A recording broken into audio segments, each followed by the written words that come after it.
Coming up next, The Crunch with Cam Slater. Conversations with a side of controversy. Every Thursday from 4 p.m, right here on RCR, Reality Check Radio.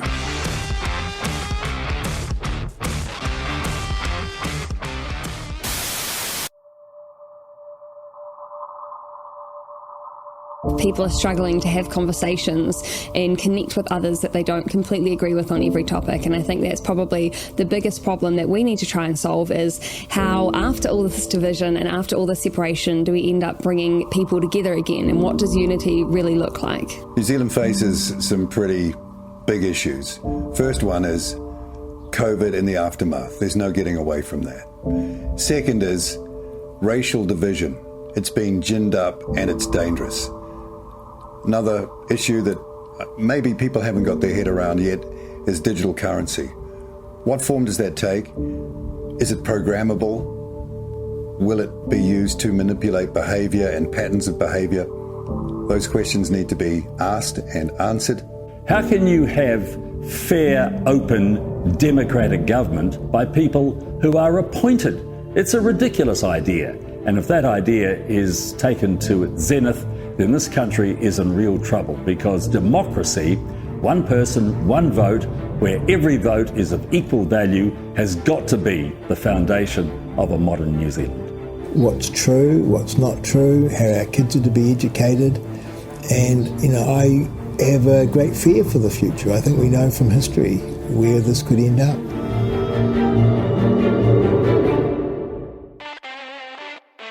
This is The Crunch with Cam Slater.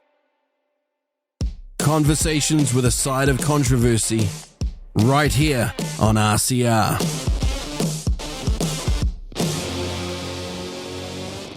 Welcome to The Crunch on Reality Check Radio. I'm your host, Cam Slater, and this is the place we crunch the political issues and cut through the politicians' spin. We have another incredible show ahead for you this week. My first guest this afternoon is Sandra Gowdy, and we'll be discussing her article on Muriel Newman's website about the wasted vote each election, and also some of her strong stances during her career, especially when she stared down the media over vaccines. Then I'll be talking with the secretive political Svengali Simon Lusk, a man who puts terror into politicians' eyes. He's an expert in the dark arts of politics and only gets paid to win. We'll discuss what drives him in politics, his assessment of various politicians and leaders. And my final guest today is Rob Ballantyne, the New Zealand First candidate in Rangitata. Now, I have to confess, I don't know a lot about Rob, but he was a listener suggestion from the mailbag last week, and I've got to keep my listeners happy, so we'll have a chat with Rob. It's a busy afternoon, and we've got a lot to get through, but I've got a large mailbag with your important feedback here on RCR. We're in the last weeks of the election campaign, and so let's look at what my buddies have to say about the various party leaders. Stay tuned till the end to find out what they have to say about one leader in particular. That may explain why his party is not scoring at a level they should be at. Don't forget to send comments to inbox@realitycheck.radio or text to 2057. You're listening to The Crunch with Cam Slater, right here on RCR, Reality Check Radio.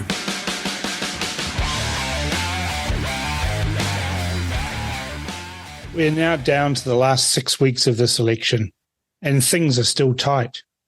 When I started the show, I had a goal of giving you the insider's view of how politics works, warts and all. I've been involved in politics all my life. I'm very effective at what I do, and for that reason, I'm often attacked for my views. But I'll never stop giving you my views, even if sometimes it is unpalatable.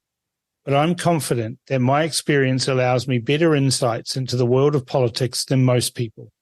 And now I'm sharing those insights with you all. Just so you know, I'm not a member of any political party. That means I have no axe to grind or agenda to push. I'm independent and not beholden to any party or any politician. I am beholden to my audience, however, and I see it as my job to give you the unvarnished truth about politics. That's why I've been telling you about the importance of data, polls, and looking through the lens of reality. I'm not into forlorn hopes, hopium or copium even. I deal in facts, not feels. And when I say something, it isn't to nobble or ankle tap, it is to inform. It's my job to tell you the truth about politics. But that means that sometimes I'll say things you don't agree with or even believe. And that's okay. We're allowed to have differences. We should celebrate differences. This election is about ensuring that the regime of tyranny led by Labour is booted from office. Nothing else. There are many reasons for that, including the way they've beggared this nation and the excesses of their COVID plans. But for me, the core reason I want to see them booted from office is that I value freedom over all other things. And the Labour Party no longer, if they ever did, stand for freedom. They stand for control in everything that we do, from what we say, who we should associate with, and what they want to put into our bodies. Never before has my body, my choice, been as relevant as it is now. And so we come to the most difficult choice to make, who to vote for in this election. Now, I'm not going to tell you who to vote for, but I will give you all the information you need to make your vote count. And that's why in today's show, I'm talking to people who understand that, and hopefully their expertise will help. For me, there is no more left or right. I reject those descriptions of me that call me right-wing. I am socially liberal and fiscally conservative. I believe in a tiny government and revere self-sufficiency. I don't care who you sleep with. What you do in your own bedroom is of no concern of mine, but I don't want you teaching that to kids. I don't even care who you vote for, but I do care that you vote. COVID expunged tribal politics from my life. I now value freedom. And to that end, my new friends and acquaintances and co-workers all value freedom as much as I do. But I also value reality, and that's where my advice gets hard. There are many fine people battling to create new parties. I admire all of them. They are working very hard. But the reality is this. Under MMP, there have been 52 parties that have never gained an MP. Most cease to exist after just one election cycle. Only 24 parties have ever, and most of those just for one term after the party was formed by a sitting MP who promptly lost at the next election. It is really hard setting up a new party. Only the Greens, Maori Party, New Zealand First and the ACT Party have lasted. New Zealand First and ACT have done that for 30 years, despite waxing and waning as political fortunes change. But that's a lesson to you, that politics is not a short game. It is intergenerational. You need to be in it for the long haul. In this election, we have seen a plethora of new parties, most with a variation on the freedom theme. Sadly, none of those parties is even remotely close to winning either an electorate seat or garnering the near 150,000 votes required to beat the 5% threshold of MMP. Blaming media is lazy. You surely knew that the media were against freedom and us. Blaming them for being like that is like blaming a lion for eating a gazelle. It was always going to do that. Moaning that the media need to give the new parties a fair go is actually pointless. They are mostly a part of the apparatus of government, dependent on loans, grants, funds, and advertising. New parties need to be smarter than trying to play politics the old way by hoping for positive media. The media landscape is broken, the political system is broken, but we need to break it some more, because only then can we fix it. This election is the time to boot those that wish to control us from the parliament. We need to first remove the cancer, and then we can begin to heal. Instead of dozens of small freedom parties, we need a new way of doing things. We need people to put their egos aside and start volunteering inside existing parties. They're begging for enthusiastic people to help run fundraising, branches, put signs up, run raffles, door knock, and all the other things that political parties need. We are those enthusiastic people they need. So get out there and start building freedom-loving cells within other parties. That is the way to win, from within. Inoculate people with the freedom bug and start changing this country for the better. But please, please make sure you vote. Sandra Gowdy is a former National Party MP and former Mayor of Thames Coromandel District Council. In the past, she has fought for local residents in Whangamata and stood strong against a concerted attack by media on her stance against COVID vaccines. Before we get to our interview, here is a little taste of Sandra up against pesky, rude and annoying stuff journalists. I just have a personal choice not to take the Pfizer, and I'd really like the opportunity to be able to take the Novavax. Why though? It's my personal choice. Oh, absolutely, no one's denying that. But oh, yeah, they are actually. Are they? Yeah, so expressing a personal view and a personal choice, I'm being vilified for it. As a community leader, though, shouldn't you be setting an example? That's what a lot of people are saying, that you should be setting an example to others as a leader, as a community leader. Well, I am. You're setting an example I'm setting an example of supporting freedom and choice. My leadership is that paradigm. I'm supporting freedom and choice and people's ability to have the right to choose. Sandra Gowdy, welcome to The Crunch. Thank you, Cam. Now, you're not one to shy away from controversy, are you, Sandra? Well, not at all. I mean, I don't mind having interactions with people no matter what the situation. Well, you've caused a little bit of ruckus in your political life. I well remember you participating in a protest clearing mangroves in the Whangamata Harbour shortly after you were re-elected in the 2005 election. That's been one of the biggest debacles and complete betrayal of a community that I've ever seen a regional council indulge in. And so naturally I rose to the fore and supported that community that in the majority wanted to do what they were doing. And the interesting thing was, I think the big catalyst was a Herald photograph of me wielding a chainsaw, which was absolutely magnificent. And it was brilliant. And, I still don't know how to use a chainsaw.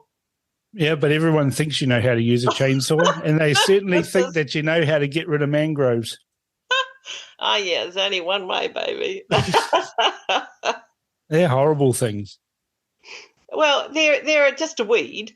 And the thing is, we've got plenty of them, so I don't see any reason why the community couldn't have back the harbour amenity that it used to have, because, of course, the mangroves weren't there in the 40s. They weren't there. They just float in on the tide, and then and then you get all the greeny nutters out there all of a sudden wanting to protect it because there's a little snail attached to it or something like that. Well, the irony for me is, how can anyone claim it's part of their taonga when it didn't exist there previously? So it goes to show the sort of specious arguments that people use.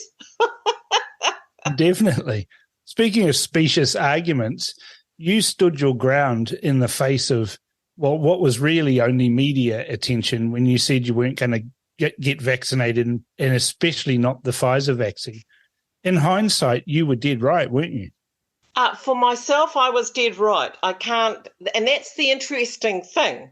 So if the media had done their homework, they would have seen that I had a photograph that was in the front page of the local paper having a flu vaccination the year before.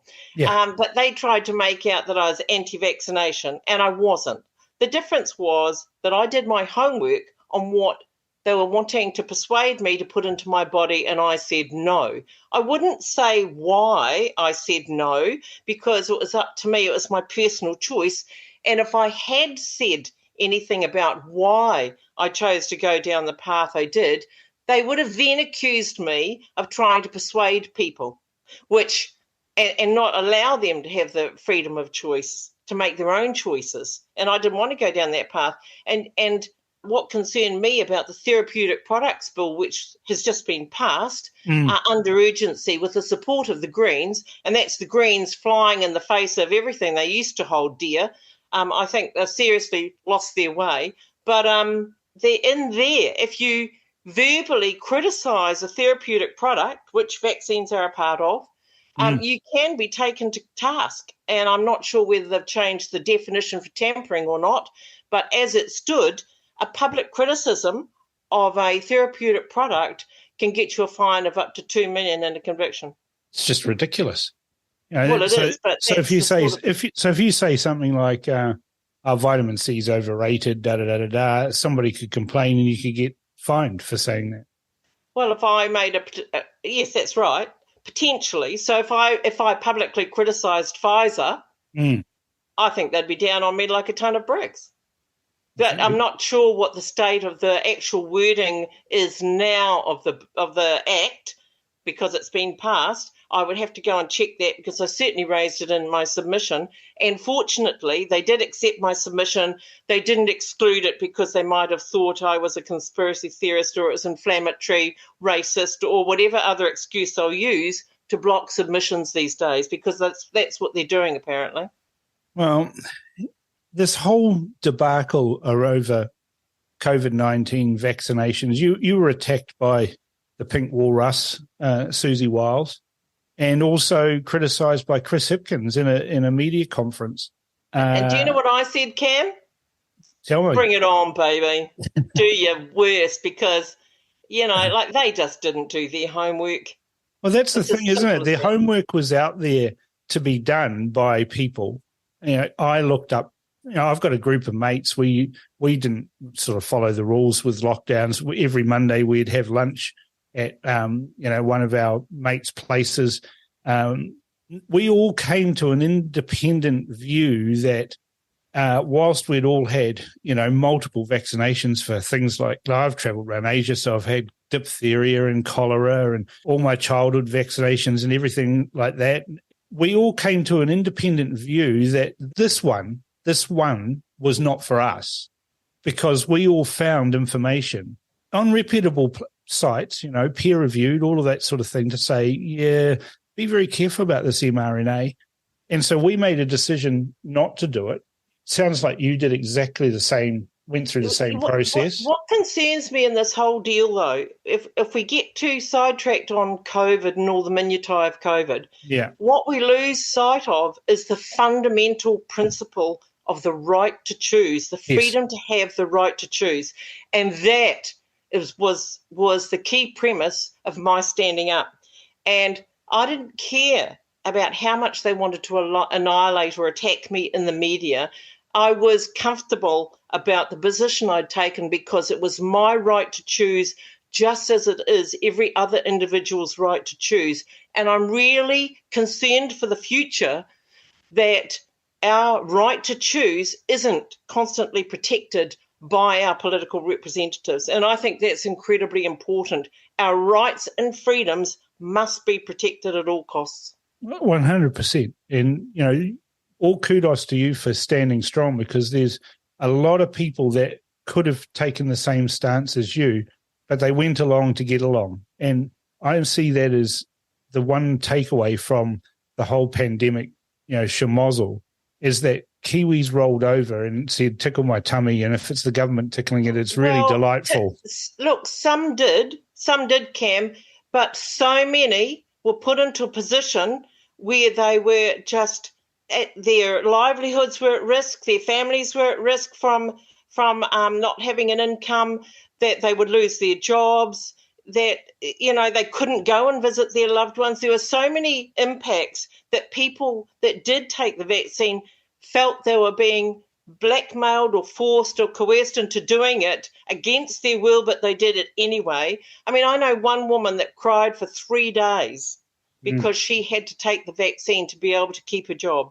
And the terrible thing is that it was against the Bill of Rights. It was against the Bill of Rights Act that gives you the choice to say, no, I don't want that medical procedure. But I think that's what's coming down the track. I think we're going to be penalised for exercising our right to choose and choosing not to do something. I think in the future they'll shut the door on privileges for these aren't privileges, people. These are rights. Well, I agree. Yeah. But I think that we're going to be penalised for it. They're going to allow you the right to choose on the one hand and then penalise you for making a choice on the other. Well, that's exactly what Ardern did, and she even laughed about it. When she was interviewed by the Herald, they said, "Oh, aren't you creating, a two-tier society?" And she just giggled and said, "Yeah, that is what it is." I think it's terrible. It's tragic, really, absolutely tragic. Well, I'm glad that she's departed the political scene. I just wish the media would stop talking to her. So I think getting back to it, then I just go back to what I said before. We have to make sure that our political representatives are defending our rights and freedoms without penalty. Which then brings me to your article that you wrote on Muriel Newman's website about you call it giveaway votes. Other people might call it wasted votes, but a giveaway. Let's just explore that a little bit.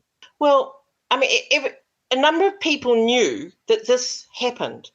And one of the people that I respect greatly is a person called Lindsay Tisch, who was also in Parliament and was a Speaker of the House. And, I know Lindsay well. And he was right across this. He fully understood it. But when you try and put it into a way in which you're trying to convey it to other people so they can understand it, it's very, very difficult. Finally, because of this year's election and the importance of it, I decided that I'd give it a go. And I used the last election as a way of giving an example that people could understand. And I think it's clarified it quite clearly for people that when they do vote for a minor party that doesn't get above the 5% threshold, that vote is reallocated to the successful parties. And if I remember correctly, I think the Greens only got something like half a person for the 2020, and I'm not sure whether they actually got a seat or not. I don't think so, but I'm not sure.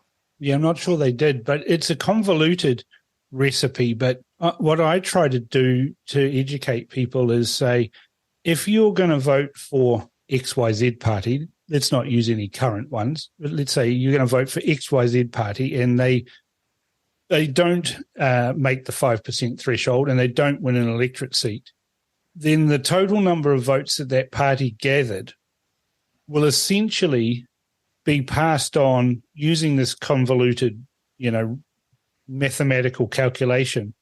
But by and large, the majority of those votes get reallocated to the Labour Party or the National Party because they're the two biggest parties. So statistically, they're going to get more of those votes. And then I say to them, is that what you want to have happen with your vote? Do you want to give your vote to the National Party or the Labour Party? And that's when they wake up and realise things are not as they seem. That's right. And so it was 7.9% of the vote in 2020. That equated to 225,182 votes that got reallocated, with Labour then gaining 5 seats, National gained 3. And so I think people would be horrified to know that when they cast their vote for a minor party, their vote potentially made it happen that Labour got those extra 5 seats. Yeah, get extra 5 seats, get extra MPs, and your vote that you thought you were casting in with a good conscience has essentially been, by the system, reallocated to somebody that you would never have voted for in a million years. The worst thing about all this, Cam, is that nobody knows. Well, you'd think after 30 years of MMP that we would have worked it out, but I find, like you, that there's an awful lot of people who don't know this. That's right. And so I went to the Electoral Commission website, and I tell you what, it's virtually impossible to work it out. And so I sat down with somebody that's a very clever young man, and he graciously took me through it. And I think it was the example of the 2020 election that really clarified it so well. Yeah. And I appreciate the fact that young man told me. But if anybody goes to try and hunt for it through the Electoral Commission, or even asks what happens to the disallowed votes or discarded votes, they don't actually tell you because they don't understand it themselves. Well, and if you've got a system that people don't understand, then the system can be taken advantage of. That's right. And so, but I just think a lot of it's just sheer ignorance, and people bluff their way through it. It's a bit like the treaty principles, same thing. nobody knows what the principles are, but they're just bluffing their way through it, a bit like the electoral review panel that tried to say that, oh, well, we've got the guidelines, but actually, how can you have some guidelines if you don't have any principles? And so, again, it's a case of people actually not having the information, not understanding it, and trying to bluff their way through. Well, the whole electoral system I've been talking about for as long as I've been talking about politics, which is pretty much most of my life. But I've watched, we've got rules and we've got regulations and we've got laws that say you can act in certain ways during elections. And every election we see politicians breach these, break them, and no one ever gets prosecuted.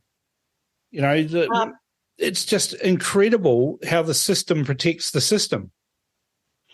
I think there was a famous case. I don't know if many people would necessarily categorise it as famous, but it was a very interesting case. And it was between Bob Clarkson and Winston Peters. Yeah. But I think that wasn't brought about because of any parliamentary action. I think that was between the parties themselves. Yeah. So, yeah, you're right. Nothing particularly much ever happens. I've seen some amazing breaches by the Greens, and it just they address it quietly, and it all gets smoothed over, and there's no raising of any matters in the media, and life goes on. But it's incredible what happens with people's egos during election time, and we, just the whole minor party thing. Well, we're seeing that now, aren't we, with a lot of the so-called freedom parties. Mm. It's quite a good name, but they all purport to stand for rights and freedoms. But largely, they're focused around one dynamic individual or someone with an ego that's pushing it. But there's no real depth there. And what your article is saying is, well, actually, guys, you actually need to think this through a lot more carefully. We can create all of these political groups, we can lobby, and we can do all of these things, and we can say that we stand for freedom. But if we're not going to get over the 5%, then you really need to think very carefully about what you're trying to achieve. So I tried to impart some information around that, and I tried to say to them, look, the best thing to do is for all of those parties that are going to be voted back into Parliament is to get them to all pledge that they will uphold rights and freedoms with no penalties for having those rights or freedoms, that you and to do it in such a way that every party pledges to support that. And I think that's a far better way to get that outcome, that commitment from the political parties that are successful, than trying to create one that's actually going to not get above the 5% threshold and in actual fact put potentially Labor back in with the Greens and the Maori Party, which to me would be everybody's nightmare. Yeah, we have this discussion constantly coming up on Reality Check Radio about, we need to give somebody a voice, we need to talk about this, we need to get out there and get all this. And I say to people now when they send me emails, and I get this constantly when I'm giving advice to people, they say, oh, should we set up our own political party? And I say, are you mad? Are you absolutely mad? And they say, why? And I said, well, have you ever looked at how many parties have been created in New Zealand that have never held a seat or been represented in Parliament? And they say, no. And I say to them, well, the number's 85. There's 85 parties that have never held a seat or been represented in Parliament. And 52 of those are since the advent of MMP, the very system that was supposed to allow smaller parties to come to the fore. So we've got a majority of parties formed in order to contest an election and to get into Parliament, and they get nowhere. But there's an additional 24 parties that have only ever had an MP for one term, and generally they've only been formed when a sitting MP has decided to leave the party they're in and create this new party for the election, and then promptly at the next election they get wiped out. So it is one of the hardest things to do in New Zealand politics is to, A, start a party, and B, create some longevity so that you can actually make meaningful changes to society, because that's, after all, why you want to be an MP in the first place. Well, I think if people were watching the political landscape for a number of years, I think that they would see that ACT has actually achieved that. They went in on the basis of winning one seat. And so people are far too ambitious and start off probably with too big a game plan. And so if you just keep your focus tight, and I think you've got a better chance of success, but you need to actually negotiate with the existing major parties to be able to do that. Part of that too is that you've got to be prepared to be in it for the long haul. This is not a short run game. And so I'm rather envious of the Dutch, I think it's the Netherlands or Dutch, that can now actually have a rural party as a part of their parliament. Yeah. And I think we're in desperate need for our food producers to have representation in Parliament, because so those people sitting around the table from all sides of the House, they don't have a decent enough understanding and appreciation. I have to say I am impressed with Todd McClay with his handling so far, and I think it's been pretty good. But we do need good, strong representation for our food producers. That's across the board, and I'm dismayed to see the way it's going, and that's where I'm concerned around the climate change positions that political parties have taken. I think in terms of agriculture, food producers, they should be left alone. We've got the best food producers in the world, and we're doing ourselves a disservice, the country a disservice, and the food producers a disservice by the way we're treating them.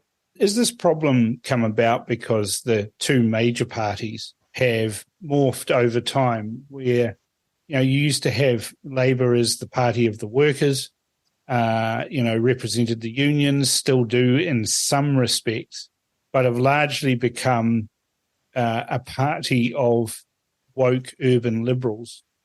And I'm a few hang-ons from Maori, and then you look at the National Party, and the National Party's gone from being a rural-based party that was always laughed at being the rural rump of New Zealand, but have become increasingly urbanised and woke as well. I don't disagree with that, and that's a concern. And I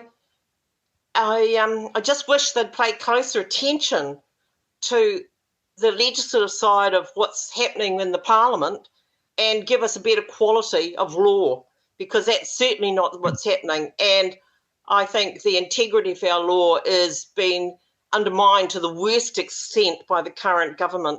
And there are legislative guidelines there and regulatory guidelines. I'm disappointed that being watered down somewhat, but I think they should be compulsory in terms of the basics that existed prior to this current government. So the last time the legislative guidelines were changed was in 2018. 2021. 2018, but anyway, it was by Labour, so well, not good. No, and we saw during the pandemic that they broke the law repeatedly for no consequences, which is exactly what we were talking about earlier. They breached the Bill of Rights Act multiple times. The judges went along with it. They went along to get along. No one held them to account. The media didn't. It was me and Barry Soper that released the information that showed that the first lockdown was illegal, and it was a private citizen who sued the government to hold them to account and got a declaration that it was illegal. And then subsequently there was further breaches of the law during the pandemic, which was all swept under the carpet. And you got to ask yourself, why are we surprised that people are running amok in our cities and towns with violence and crime when they see that the people in charge don't ever get punished for breaking the law? And they think a register of firearms is going to change that. I mean, talk about tinkering around the edges and fiddling while Rome burns. It's just ludicrous the way in which they're functioning right now. And so I'm not in favour of the registry. The whole firearms debacle has been consistently a debacle under this current government. Well, I wouldn't think National would be any different, sadly. Well, and that's, to my mind, a bit of a shame. I think they need to start getting into a bit of rational thinking instead of thinking about with a view to whether or not they're popular. A little bit more rational thinking is required. I'm very impressed with Stephen Joyce's interviews recently on different media. Yeah, and it's a shame he's left Parliament, because he was a real thinker about things. A thinker, but actually also a doer. And he tried to cut to the chase, which and you don't always make friends along the way, because you can't always keep placating all the egos around you. So people see that as potentially a bit standoffish and don't warm to it. But I think people need to be looking at the bang they get for their buck. And for Stephen Joyce, it's considerable. If we just go back to the gun laws and things like that, we had a government that had a knee-jerk reaction to a single event by an imported terrorist. Then they claimed that they'd taken 40,000 guns off the street in the buyback, and I think that's the number that they've settled on. Well, that's not very many guns, considering when you look at the number of licensed firearms owners there's over 250,000 of us. And so they're saying that they got less than a quarter of guns back off firearms owners. And then since then, we've had a proliferation of gun crime in New Zealand, with increased murders, shootings, especially in Auckland, seemingly on a daily basis. It was wrong-footed then, it's wrong-footed now, and the gun register, they say, is now going to end, make it harder for criminals to get guns. And they've never shown us the working on this. It's a joke. The whole thing's a joke. They have no idea how many illegal guns are out there. They have no idea how many guns that the criminal sector actually has.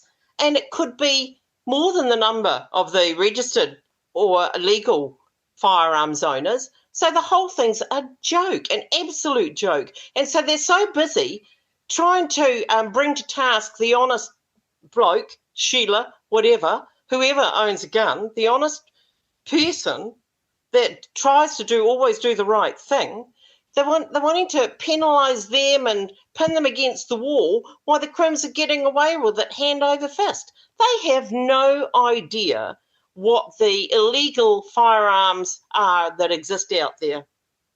Well, I had this exact discussion with Mike McElraith about it, and I said, you've got no idea what's happening out there. All these laws are doing is penalising people like me. He goes, it's a responsible thing to do. I said, that's the same argument they use for vaccines, and it turned out we were right about that. When are you going to actually listen to the owners' community and start focusing on taking guns off criminals? Because you're just making, he said, gun owners are the ones that are giving criminals guns. And I said, that's just total rubbish. It might be one or two people that do that, but it's not widespread.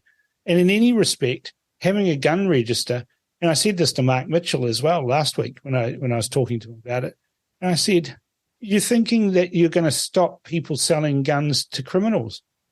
It's not going to happen. All you've done is increase the risk to the person who's selling the gun to the criminal, and all he's going to do is put a market solution to that, which means that instead of $1,000 for selling that gun to that criminal, it's now $5,000 selling that gun. And then I'll run the risk that I might get picked up by a vigilant police force. And if I do, well, the judges will probably give me a slap on the wrist with a wet bus ticket anyway. And so all you've done is make the price of illegal firearms more expensive, which for criminals, they don't care because they've got their money from their drug sales and they've got plenty of that. So what's their objective? The objective is Control. They think that they're going to hold all the honest, law-abiding citizens up against the wall to catch these criminals and the exchange of guns or the selling of guns from the law-abiding citizen. It just ain't going to happen. I mean, they have all sorts of ways of getting these guns in terms of the criminal element. So I just think they need to identify and be very clear about what their objective is and how they intend to go about achieving it. And a registry of honest citizens is not the way to do it. It's a shopping list in the end, and we've seen an appalling data breach already of the new register. Right, okay, yeah. 152 firearms owners in Auckland had their personal details broadcast via email all around the place. God knows where it ended up. I honestly, if I was one of those gun owners, I'd be absolutely screaming because that puts them at risk. You know, people who own firearms and collect firearms, their biggest security is anonymity. That's right. People not knowing. You know, like I had a mate of mine the other day who's a collector, and he tipped up at home, and there was a police car outside his house and policemen outside his door. And he said, well, what are you doing here? He says, oh, we've come to do this. I said, well, now you've just told all my neighbours that I'm a person of interest. You know, you now know, all my neighbours know that the police are here for some reason. You know, if you're dealing with firearms, come in an unmarked car. Come as an ordinary person. And in civvies, mufti, not a uniform. They do, and I had the same thing. I had two guys tip up at my house and say, oh, we're here to inspect your safe. And I said, oh, well, that's a shame. And they said, why is that? And I said, because you haven't made an appointment and I'm busy. And you have to make an appointment. By law, you have to give me 7 days notice. And you haven't done that, so I can't do it. As I said, I'm busy. And they said, well, what are you busy doing? I said, I'm talking to two idiots who don't understand the law. Wow. I'm prepared to stand up to them, but it's like you are prepared to stand up to the media, to stand up to Chris Hipkins, to stand up to Gary Gottlieb, you know, when he laid complaint. You stood up to these people. But how many people don't stand up? And that's how our rights and freedoms are eroded, because we don't stand up to those in authority who are exceeding their authority. Yeah, and I don't disagree with that, Cam, and I will do that every time. But unfortunately, there are a lot of people that can't do that. They don't know how to do that. They feel intimidated and threatened, and so they will go along with things. And I think that's the sadness of it.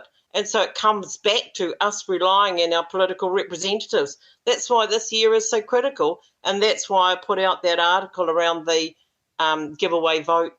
Yeah, I mean, and I think that's really important. It's what I've been trying to do with this radio show, to educate voters on how they can make their vote count. And that's the most important thing, because if you vote for, as you say, with these giveaway votes, if you vote for a party that is not going to make it into Parliament, you might feel morally superior that you voted according to your conscience, or you might feel vindicated that maybe they got 2%, and you know, if they just try harder next time, they could get in. But you have to look at a lot of these parties and the people that are leading them and say to them, well, you know, come on, let's deal with reality here. And that's the reason why Reality Check Radio, invested in a poll in Northland, because there was a lot of claims from Shane Jones, from Matt King, from other candidates that they were leading and they were going to win. And so we tested that by putting our money where our mouth is and doing a poll. And it showed that wasn't the case, that essentially a donkey with a blue ribbon is going to win that seat. It didn't matter. You could change the donkey to a sheep or a guard dog, but put a blue rosette on it and it's going to win that seat at the next election. And all the wishful thinking and what I call hopium isn't going to get them across the line. And if that's their strategy, we're going to win this seat, then that's a strategy that's flawed from the get-go. And therefore, the votes that are going to go in that direction will end up, as you're saying, as a giveaway vote and handed largely on about a 50-50 split between the Labour Party and the National Party. And I'm not sure a Freedom voter wants that to happen. And this is where I think it's still not a lost opportunity. The Freedom voters still have an opportunity to challenge all of those parties that will make the 5% threshold, to challenge them to uphold rights and freedoms with no penalty. Yeah. uphold rights and freedoms. And if you don't do that, if you won't sign up to that, then what we'll do is we'll say to all the people who support us and believe in rights and freedoms that these politicians, they do support that, and that's where you should pour your votes into, rather than a shotgun approach. I mean, let's be frank. Some of the parties that are out there are led by people who have never won anything. Even some of them have stood for Parliament 6 or 7 times, and not won anything, and have got less votes. So you take Brian Tamaki, for example, right? And it doesn't matter whether you agree with him or disagree. You just look at the numbers.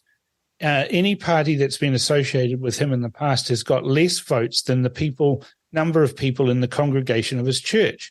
So not even his own followers support him when it comes to politics. Right. Okay. Well, one of the things I've been approached by a number of smaller parties, people that have been wanting to create political parties for this year's election, and I actually had to send one of them a text, and I said, "Don't let your ego get in the way of rational thought." So, because they don't understand how hard it is to actually get a political party over the line. And as I said, ACT was able to achieve that right at the beginning by at least winning a seat. Yeah. And they've actually grown on that, but it's taken a long time for them to grow that. Well, New Zealand First has taken 30 years, and they've waxed and waned, just like the ACT Party, they've waxed and waned. Sometimes they have 1 MP, sometimes they have none. That's right. But you're right, it's a very, very long and involved process. And ultimately, the system grinds you down, because unless you can become a major party and supersede Labour and National in that regard, then you're always going to be fleas on a dog's tail. And there's very little that you can actually achieve. And so you can make all sorts of promises that you like, but ultimately, if you don't get into Parliament and don't get into a position where it can form a coalition, and that's the position that matters, because you can have a principled position all you like, but unless you're actually in a coalition to govern, you can't affect any of the changes that you may want to have. I think, though, you may not be able to do that in your first term, but I think if you build on your integrity and you build on a good work ethic within the Parliament, and that means focusing on good law and good outcomes of the law for the people of the country, then I think you've got a chance. But you have to have pretty strong work ethic and commitment to do that, and you've got to really love it. And you have to have a strategy that's more than 3 years old, a 3-year time frame. And that's the problem with the electoral cycle, is you get caught into this electoral cycle. You let's say you get 1 seat, and then you spend all your time defending that 1 seat instead of focusing on, expanding out from there. It's really hard. And, I've been involved in politics all my life. And, that is the single hardest thing to do, is to go out and start a new party. And, I admire Winston Peters for doing that. I admire, Roger Douglas for starting the ACT Party and getting that going, because they said that they had some ideas that they wanted to share with New Zealand, and then they stood on those ideas, and then they got themselves elected. Another person who did that was Tariana Turia. I've got immense respect for Tariana Turia, because she left the Labour Party, or she says they left her, and she's probably right. But she left the Labour Party, and then she went the extra yard that you don't often see with politicians when they leave their parties. She actually resigned from Parliament and then tested it immediately in a by-election and won. You have to have immense respect for people who do that. They're showing that they can walk the talk. And all too often we see politicians put aside their personal convictions, put aside their personal beliefs just to chase, the random passing vote. And I have utter disdain for politicians that are like that. Right. Well, can't comment. I've got no thoughts on that. Yes, you do. You do have thoughts on that, Sandra, because you are a conviction politician. when you knew something was right in your own heart, you said, no, I'm not going to do what everyone else is doing, right? You saw your local community in Whangamata wanted their mangroves gone. You backed them. Oh, yeah. No, that would be true. And I remember being visiting some people in the States, United States, and this person was one of the senior managers from a television company. Anyway, and this was in Los Angeles. And anyway, we stayed with them overnight, and lovely people. And he said to me, "What was your greatest achievement after 9 years in Parliament?" And I said to him, without thinking, I came out with a clear conscience. and he said, "Wow, I've never heard that before." But it's always been important for me, even as a mayor. And I was one of either the only vote or the only one of two votes that voted for something, and the rest of them voted against it, against myself and the other person. I stuck to what I believed was the right thing. Yeah. So, and that is important to me. So if you can hear that knocking, it's the grandson at the door. He's all right, though. He sounds like he gets his own way. Mum's out there. Oh, he's a wee honey. Aren't they all, though, He's got a fist on him, hasn't he? Oh, he has. He's I saw him fall off the couch when he was 2, right? Yeah. I saw him fall on the couch, twist in the air, and land on his feet, his paws. He's part cat. He's part cat.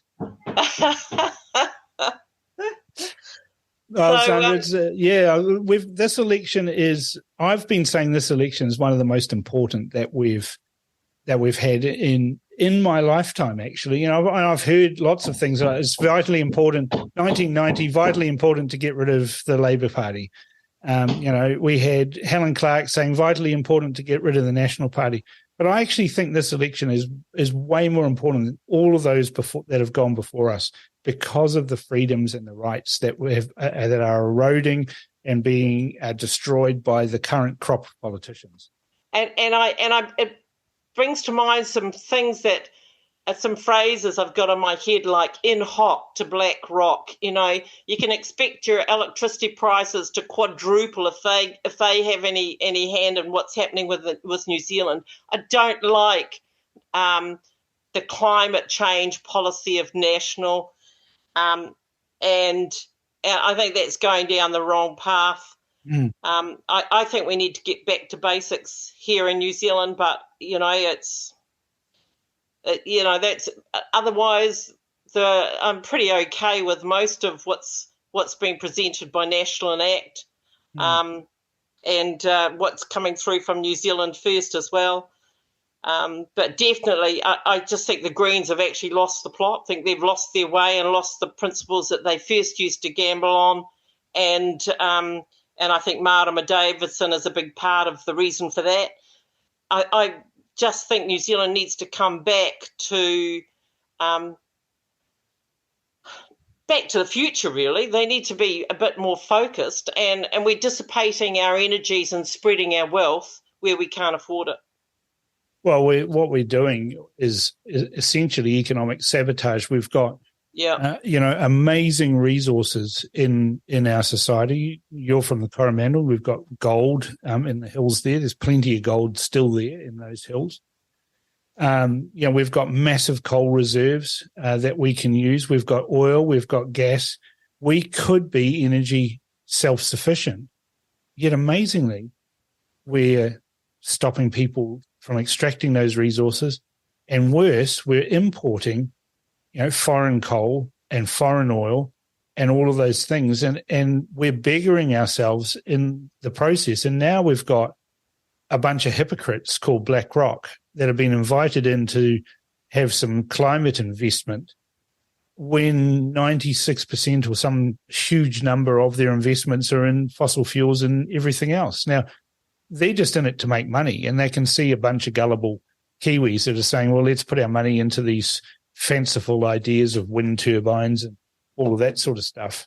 And none of which are proven to supply anywhere near the sustainable energy that they claim. And that's the thing that annoys me the most about politicians. We've had electricity reforms, health sector reforms, where all the politicians said that it was going to be motherhood and apple pie and it was going to be wonderful and save us all a lot of money. And all it creates is a whole lot of hoo-ha and cost. And now we're doing it all again, this time with co-governance, with another restructure of the health system to fix the last restructure that fixed the one before that and the one before that. Max Bradford's electricity reforms, I can't say he had improved the situation, but no one holds these politicians to account. No one says, you promised us the earth and you delivered us a piece of dirt.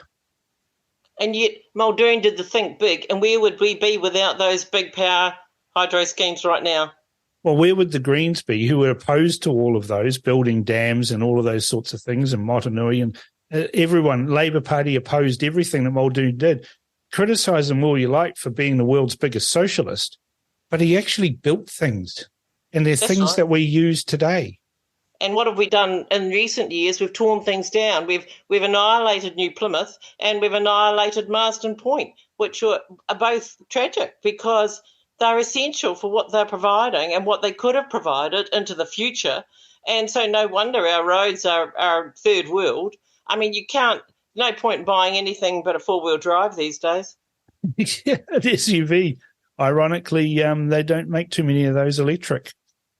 Well, I wouldn't want one. I've gone petrol myself, and with a retro Prado, yep. 3-door, love it. Goes everywhere. They can stick their bloody electrics right where. Well, I better not say much more. Well, you're certainly a plain-speaking politician, and I think the world needs more people like you, Sandra, and you need to be more outspoken. And look, I'd love to have you back on the show multiple times. Whenever you feel like spouting off on something with your truth bombs, you're welcome to come on The Crunch with me. Right. Well, thank you very much, Cam. It's been fun. We appreciate it. Thank you very much, Sandra. She's a brave lady and a person of strong convictions. We've learned that Sandra Gowdy does not back down. She's one of our people. She makes a very good point that we all need to be aware of how the wasted vote is reallocated so that we don't end up gifting those we don't support with any extra boost. Don't forget to send comments on Sandra's interview to inbox@realitycheck.radio or text to 2057. Thanks for tuning in to RCR, Reality Check Radio. If you like what you're listening to, or even if you don't agree with what you're hearing, you can get in touch with us by texting us your message at 2057. That's 2057. Or if you'd rather email us, you can at inbox@realitycheck.radio. We'd love to hear from you, so get in touch with us now. Would you like to be a part of reviving honest media? At RCR, we're on a mission to do just that. We report on critical, censored stories and hold those in positions of power to account. As Paul Brennan says, it's a good mission. Now there's an easy way to support RCR and at the same time receive some amazing benefits. Our Foundation Membership Club is here. As a member, you'll enjoy a host of exclusive benefits, including a daily bite-sized news digest, a backstage pass to RCR, and discounted merchandise. Find out all you need to know about our Foundation membership now at www.realitycheck.radio. This is The Crunch with Cam Slater. Conversations with a side of controversy, right here on RCR.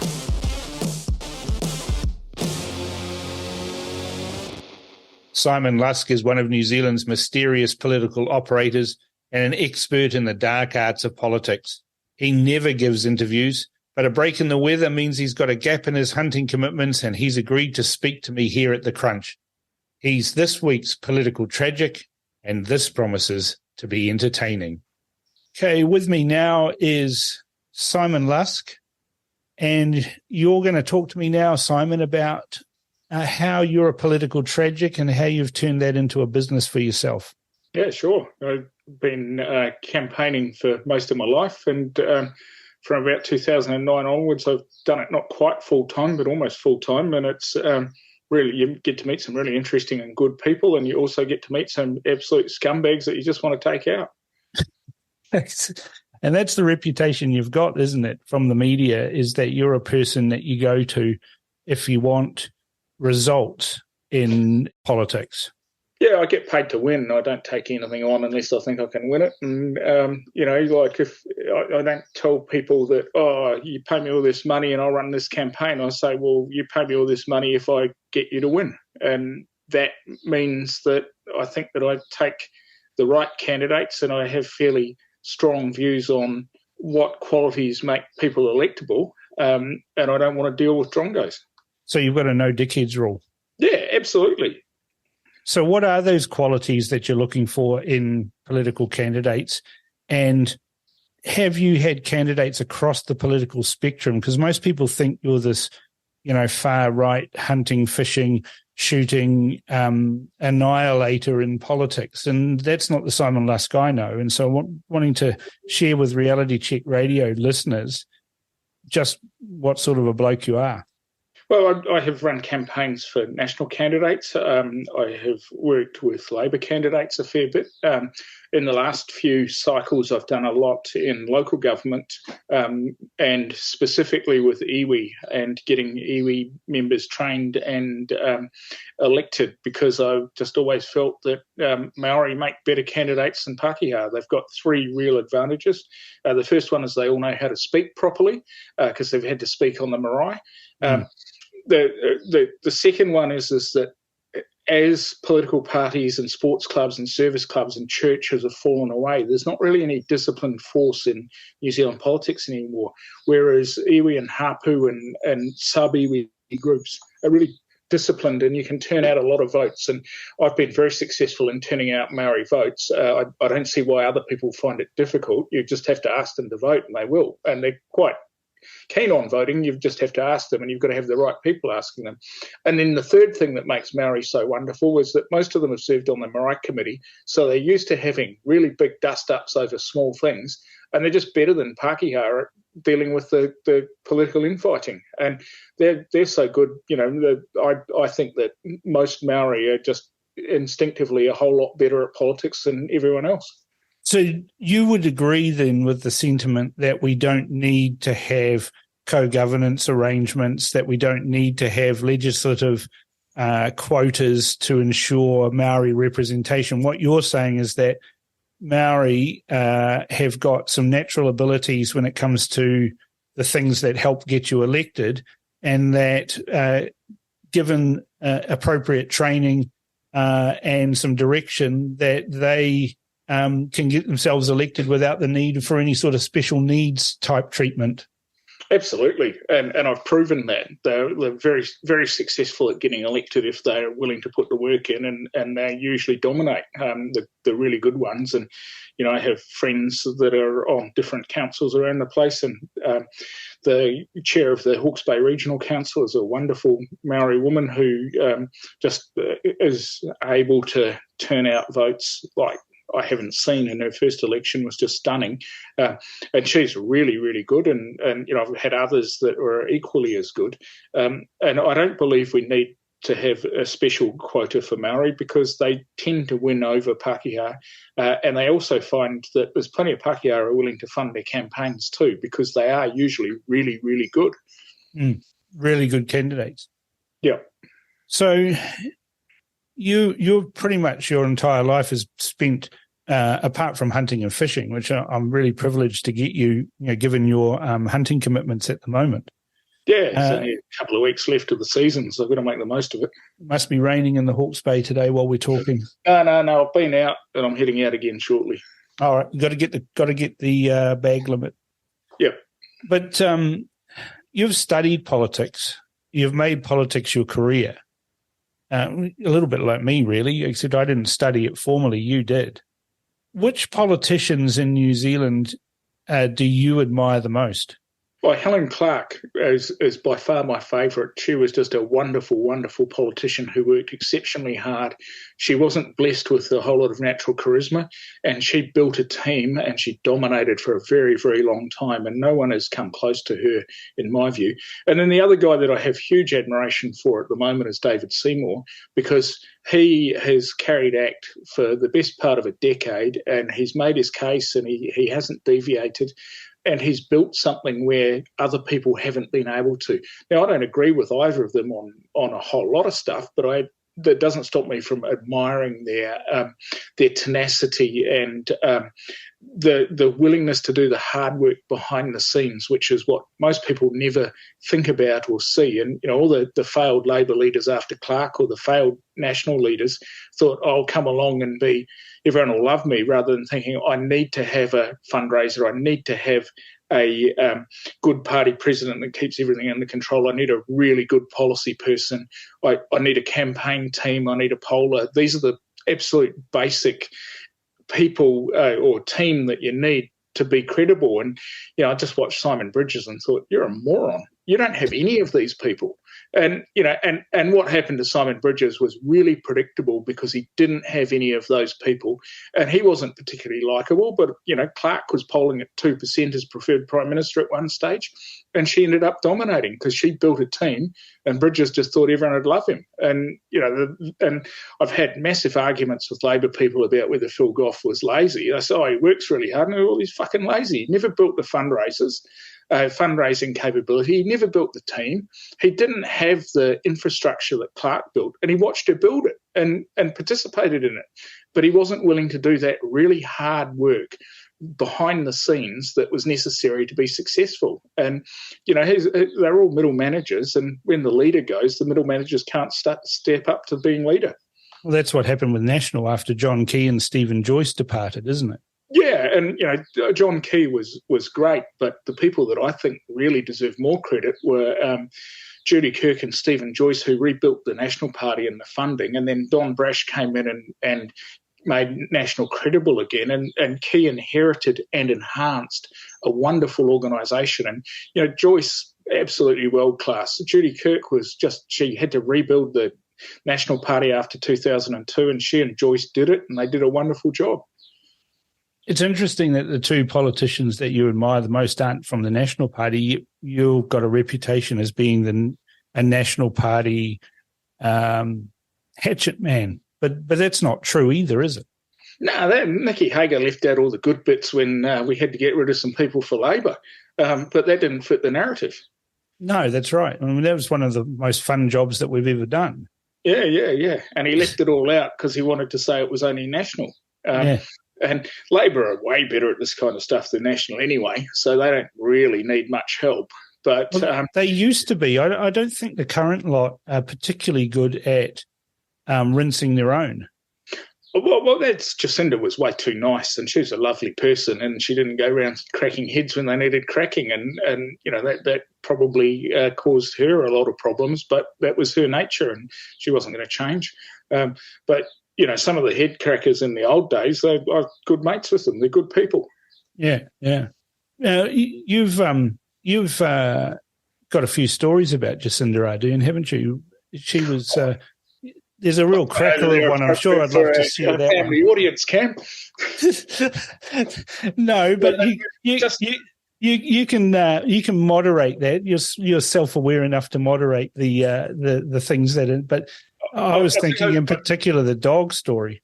Oh well, yeah. I suppose that one's relatively safe. But I just could start out by saying Jacinda is someone I know personally from outside of politics, and she is genuinely lovely, and I really, really like her as a person. I didn't agree with her politics and didn't think she was necessarily all that competent. Yeah. But as a person, I found her just wonderful to be with. And probably the story that best illustrates the nature of Jacinda was the first time I had dinner with her. She was a very, very new MP.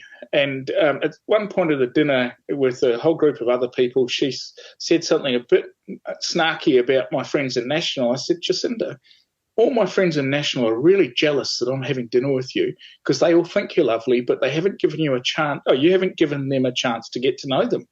And she took that on board and went out of their way to get to know people, to the extent that one of the more, right-wing national MPs that we both know, the first MP to see his firstborn child was Jacinda, not someone from National. And that was just because she'd built such a good rapport and she was such a good person. That's probably the reason that I often defend Jacinda when others are sort of going around saying she's a dictator. I'm going, well, I don't know about that, but I just like her as a person. I was one of those people who called her a dictator. Yeah, and I thought you were wrong. I didn't think she was competent enough to be a dictator. Well, maybe she had little helpers like Christopher Hipkins and, Robbo and those guys helping her out with their tyranny. Those wasn't real tyranny. I mean, they did their best, but they weren't, you can't expect them to implement tyranny if they can't build a light rail or 100,000 houses. I mean, it just doesn't stack up. Well, my favourite line is they couldn't build a house in a room full of Lego.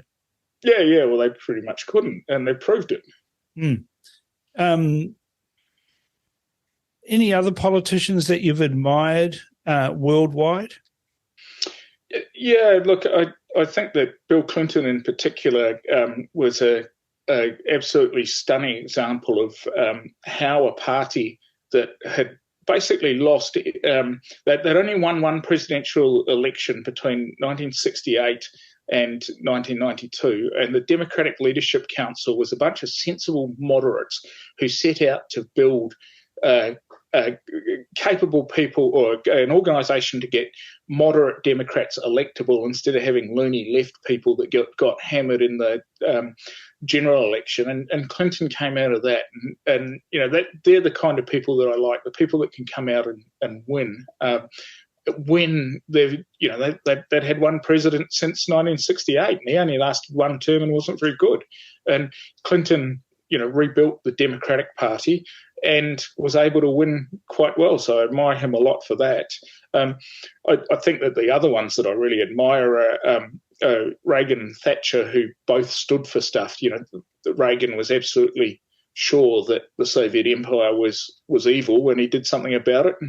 And you read stories about how Britain went from being a very depressed place with not much opportunity to somewhere that really believed in itself when Thatcher got in there and cleaned out the unions and cleaned out the socialism and just made Britain a place where you could do stuff. What do you think then of how the Democratic Party has evolved since the Clinton days, where they had a dabble with Hillary Clinton as a candidate, Obama, and now Biden? Well, look, I thought Obama was an unbelievably skilled politician, and I thought that his building of a backroom, that was at the time was just so much further ahead of both Clinton and McCain, his campaign team. He won partly because he was great, but partly because he built a wonderful team. And, I think Clinton was always going to struggle. Scolds don't win, and Clinton was a scold. And, she lost to an unlosable election. She had the hubris to think she was going to take states off the Republicans because Trump was useless, and he went and beat her in 3 vital states.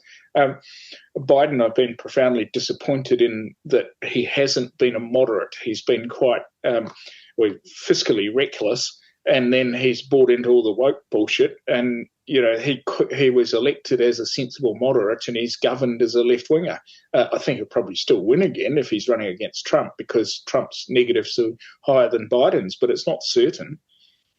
It's a toss-up, really, isn't it? The polarisation in politics worldwide has grown and grown, and none more so than in the United States. Yeah, I think Trump's a special case. I think he has a small group of devoted, or not a small, a group of devoted followers that isn't going to be able to get to the sort of numbers that he needs to win. Now, I could be wrong. Joe Biden could die, and Democrats have to put a ring in, and if it's Kamala Harris, then I don't think anyone would beat her. Yeah, just depends on how demented Biden becomes in the next. I think that I think that if he was formally on the ballot and he's dead, he's still got a good chance of winning. That's what I love about Simon Lusk. You get truth bombs, whether you like it or not. Back to New Zealand politics. You've talked about Phil Goff not building a back room, not building an engine room. You've talked about Hillary Clinton doing the same thing. You've talked about others who have built these engine rooms and the back room. Are we seeing that now in the minor parties? Is this the problem with minor parties, that they have a good idea, whatever it is, they think it's a good idea, and then they say, well, we'll form a party, and do they come to you for advice? And what advice do you tell them when they come to you? Yeah, they have. And the first thing that I tell them is that it's going to cost them a whole lot of money to get me to tell them that they're probably not going to succeed, because otherwise they just keep bugging me. And the reason that no party has got into Parliament without having someone been a previous MP in the MMP era is it's just incredibly hard. You've either got to win a seat, which just simply doesn't happen, except perhaps in the Maori seats. And even then, Tariana Turia she was left Labour. So you're very hard to win a seat. And near impossible to sort of get the 130 to 150,000 votes if you're determined to run it your way. Now, if the guys that have wasted heaps and heaps and heaps of money, like Kim.com, Colin Craig and Gareth Morgan, had have done the sensible thing, which is concentrate on data, work out who the voters that they needed to turn out were, and then turn them out, instead of swanning around the country running a campaign as if they were running for president, they might have had a chance. But even then, really, really tough to build a database that allows you to turn out 150,000 voters for you to guarantee you get the 5%. I was looking up some statistics when I was talking earlier to Sandra Gowdy about her assessment of the wasted vote. And I pointed out to her that there's been 85 parties in New Zealand that have never held a seat or been represented in Parliament. And 52 of those are since the advent of MMP. And only 24 parties have had representation, but most of them are only one term, and it was formed by a former MP of another party, and so they had name recognition or incumbency to get, but they wane and they disappear. Are these the kind of statistics that you educate the minor party adherents when they come and seek your advice? Yeah, look, I just asked them very, very directly, how are you going to get to 150,000 votes and how are you going to win a seat? And if you're not going to do that, how are you going to get there? And almost all of them have no idea. They haven't even thought that through. They sort of think, oh, I'm special, I'll just get elected. And it just doesn't happen like that. And they if they've got money, they waste it, like those three very wealthy guys that didn't run the proper campaigns that might have given them a chance, because they're just doing all the boring stuff, like, getting out and talking to people and doing public meetings instead of doing the really hard work of building their database up. And Obama's 2012 campaign, he spent $100 million on data. You don't need to spend that much in New Zealand, but that's what he spent on building the voter turnout organisation. And someone like Gareth Morgan, if he had have done that, he might have had a chance, but he probably wouldn't have. Colin Craig got closest, but he was adamantly opposed to building a database. He just liked going around being Colin Craig and doing public meetings. Yeah, I remember you got me involved in a meeting with Colin Craig, and I came out of that meeting. I said, I don't want anything to do with this guy. And you asked me why, and I said, my guts are telling me he's weird. Yeah, and you're right. And that, unfortunately, is just, a gut feeling for a lot of people towards a politician makes a huge difference. And I think that's why Luxon's struggling. It's just the gut feeling. No one is really that keen on, you wouldn't want to go and have a beer with him, even if he did drink beer. He's not the kind of bloke that you want to go and have a beer with. Now, Chippy may not be exactly the kind of bloke that you want to have a beer with, but you'd have a beer with him over Luxon. And, over the summer I was asked what's going to happen in the election. Well, what do you think of Luxon? And this was from predominantly right-wing people. And no one had anything positive to say, even if they didn't have anything negative to say. A very different reaction from the summer of 2007, 2008, where people actually liked Key. But, I think that politics and the blink test, the time that it takes you to blink, is the time you make up your mind about people. If you're not willing to do the work like Helen Clark did to build that formidable organisation over decades, you don't get away without being someone special like Jacinda, who was able to come and pump up Labor's polls just because people liked her. And, I'm always looking at what the net favourables are, and you and I took out Andrew Little by running the net favourables every month, and they just got worse and worse and worse. And, the Simon Bridges net favourables were just appalling when he got rolled. And, that's the thing I'm looking for most in the polls. I'm certainly looking at direction, but I'm always looking at what are the net favourables of the two big party leaders saying. And Luxon's have been consistently about -5, and Hipkins have been slightly positive. And that's probably the only thing that gives Labor a chance, because they have been hopeless. They can't deliver anything, but they've got a leader that people don't have just a negative or a ambivalent attitude to. They actually quite like him. I mean, you'd have a shandy with Hipkins, wouldn't you? Well, maybe the rumour is that he used to drink pink cocktails while he's watching the Boxing Day test. With the little umbrellas? Did he have little umbrellas in them? I don't know, but it's not exactly what you expect for the man, leader of a party that represents the working man. Well, sausage rolls and beer is what he should have been having.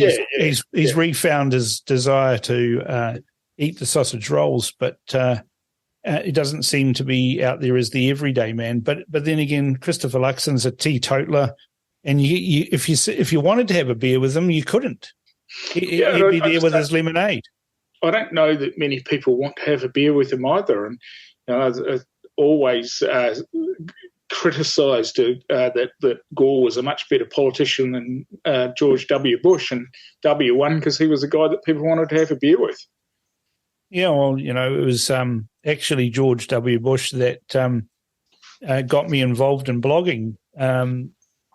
You probably don't know the story, but Dad went and had a meeting with him, and he says, blogging's where it's at. They're making big changes in the media landscape and all of that back then. And so that's what got me started, and my desire to beat David Farrar. Yeah. Well, I think that it was also that Bush said that there were two really influential bloggers in Florida that really made a decisive difference to winning Florida, which was the swing state, when he beat Kerry. And, he was right. It was important, and it still is important. Well, and polling's important too, and knowing what your market is. And all too often, you see, especially minor parties come out and say things like, we're going to win Northland, or we're going to win this seat, or you've even got the ACT Party saying that they're going to win Tamaki. But they haven't got any polls, or any credible polls, if they do have polls, to support that contention. Yeah, and Colin Craig ran a poll saying that he was going to get, he had a 54% support in Rodney, I think, in 2000. I remember that. And you, me, and Farrar were trying to find out how the questions were asked, and we basically had to shame the polling company into releasing their methodology, because I was pretty sure that Colin Craig would struggle to get 10,000 votes, more likely 8,000, which is what the third-party people tend to get if they are able to, and that's what happened. Colin Craig's poll was not sound, and I'm pretty sure that Mark Mitchell ended up getting over 50% of the vote and winning quite handsomely. And that's the thing, is that in your job, in my job, data is imperative. Without any data, you're just guessing. Yeah. And you can guess based on experience and lived experience in politics and things like that.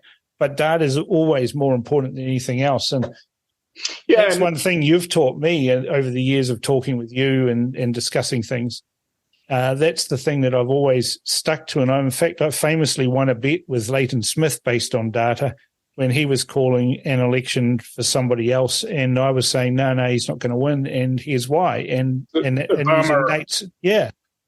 Obama in 2012, and Nate Silver was saying, look, it's likely to be Obama, and it was. And you can wish as much as you want, but it's not ever going to be, or it's not just wishing doesn't make it happen. No, and that's what I call hopium. I've got a good idea. I'm going to create a party. We're going to stand in the election and then win. And I used to write about it all the time, about calling them the South Park gnomes and their sales strategy. Steel underpants. Second part of the strategy was something, question marks, and the third part was win. And that's what I look at a lot of. They're good people in these minor parties that have been established. Their hearts are in the right place. It's just the execution and the planning that's wanting, and they seem surprised when they get rinsed. Yeah, their heart may be in the right place, but their brain isn't. I mean, this is a relatively academic thing to do. You've got to win, say, 150,000 votes. Well, you work back from that point. How are you going to do it? And they don't think about that. And, the ones that think that they're going to win a seat are just, in New Zealand history, it has been very, very difficult for anyone to win a seat without an established party. And, it's just almost impossible. So I don't believe any of them are likely to. That's not going to change. It's not going to be like the Teals in Australia. New Zealand just doesn't have that culture. Australia used to have a whole lot more independence and before they all became the Teal independents. We don't have that here. We just simply don't. So it's how do you get to 150,000 votes? That gives you a bit of a buffer. And no one has sat down and said, okay, so this is how we're going to do it. They think, I'm going to set up a political party, and then they start worrying about the 150,000 votes.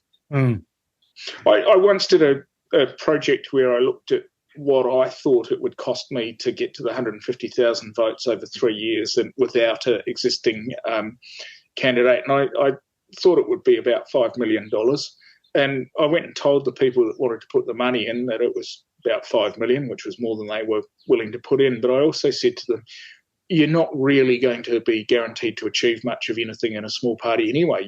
You're better off just backing people in existing parties and building friendships and rapport there, and you can have way more influence than trying to set up a new party. Well, that's what I've said to people, specifically the Libertarians. I used to talk to them a lot before they disbanded. Disheartened, probably. And I always said, look, political parties are really short on enthusiastic volunteers. And so if you go and infiltrate a major party with a few of your mates and some key electorates and things like that, then you can set about, particularly in the National Party, it's easier to do than the Labour Party. But in the National Party, you can set about establishing yourself as a potential candidate. And then once you get there, you can start, expanding that across different electorates, and because they really are desperate for volunteers and assistants to work. And so setting up a small minor party with the very real risk that you won't even get elected is a poor choice when you could have gone in with a bunch of enthusiastic people. You could say hijacked, but take over particular branches or electorates and get like-minded people elected. And it seems a far more efficient way to do things than it is, from forming a small party. And a case in point is the fundies that are getting themselves selected in the National Party. Oh, they've done a wonderful job. Greg Fleming, who's running in Mangakeki, has spent a lot of time and a lot of energy and effort building the capability to get people like him, Chris Penk, Simeon Brown, selected as Simon O'Connor. Yeah, national MPs. I don't know how close Simon was, but the other two were very much involved with Greg Fleming's organisations. And, they're disciplined and they were organised, and they've got people in Parliament now promoting their views. Well, actually, Greg Fleming's one of the people I told to go and infiltrate a major party and have a crack. And he's taken him a few years. I mean, that was many years ago that I spoke to him. I think it was back in 2010, sometime about then. Yeah, with your Uncle David, and it was then, and those guys. But they have got people in Parliament now that represent their views. What about money in politics? Do you think, like you hear constantly the Labour Party banging on about big money in politics and how they want to have state-funded political parties? What's your view on big money in politics? Does it buy policy? Does it buy influence? Well, I think if we look at the money that Gareth Morgan, Colin Craig and Kim.com wasted, the pretty clear answer, no, the public are way too smart to get bought off by people like that. I think it does make a difference around the margins, but it doesn't make that much difference. I would be surprised if the Maori Party doesn't do pretty well this election, and I don't think they're going to be exceptionally well funded. The Greens are not all that well funded, and they do pretty well. Labor is still polling in the 30s or near 30s, and they don't seem to have much money. And the money that I do see spent in politics, I wonder whether it's useful.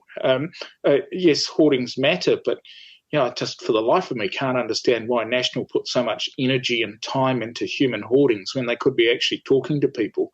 I just don't know why a voter would suddenly decide to vote for National because some idiot's waving a sign at them on the side of the road. That's money that would be far better off spent building National's internal database, working out who the swing voters are and making sure they vote. But that's hard, and waving signs is really easy, so they'd take the easy option. Well, it's like sausage sizzles, isn't it, for fundraising? It's easy to organise, but not particularly fruitful. No, and you've got to go out and talk to people, and your friend race first. And Judy Kirk was great at that. And the guy that was perhaps even better was old mate Mike Williams, who we used to call Fat Tony because he looked like the guy off The Simpsons. But he was a wonderful shakedown artist and funded the Labour Party for years. And I know some really, really right-wing people that always took his call because he would shake them down, but he also looked after them, and he was in contact with them. He helped them if they needed some information or they had a problem. That is hard work, and Mike did it all. And, we might mock him for being Fat Tony, but, Jesus, he was good. Yeah, but you always had to count your fingers after you shook his hand. Yeah, but so what? He kept winning. Just untold admiration for Fat Tony. Great guy. Isn't the ACT Party proof that money doesn't win politics? Ideas wins politics? Well, I don't even know that it's necessarily ideas either. ACT has been around for about 30 years, and they've had probably more money than anyone else except maybe National. And David Seymour inherited a party that was near death and has rebuilt it and done a wonderful job. But they haven't had a minister inside cabinet in 30 years. If money was so influential, ACT would have been running the country, and it just hasn't happened. So, I just don't believe that money is the determining factor. I think not having money makes a difference, and having money is useful. But you've still got to be a likeable, appealing person. I mean, Jacinda did pretty well in 2017's election, and Labor didn't have much money then. It was just they liked Jacinda. Yeah. And you got to have stickability, and that was Jacinda's problem. She's never stuck at anything for a long period of time. Well, I'd also just say that I never believed she wanted to be leader, let alone Prime Minister.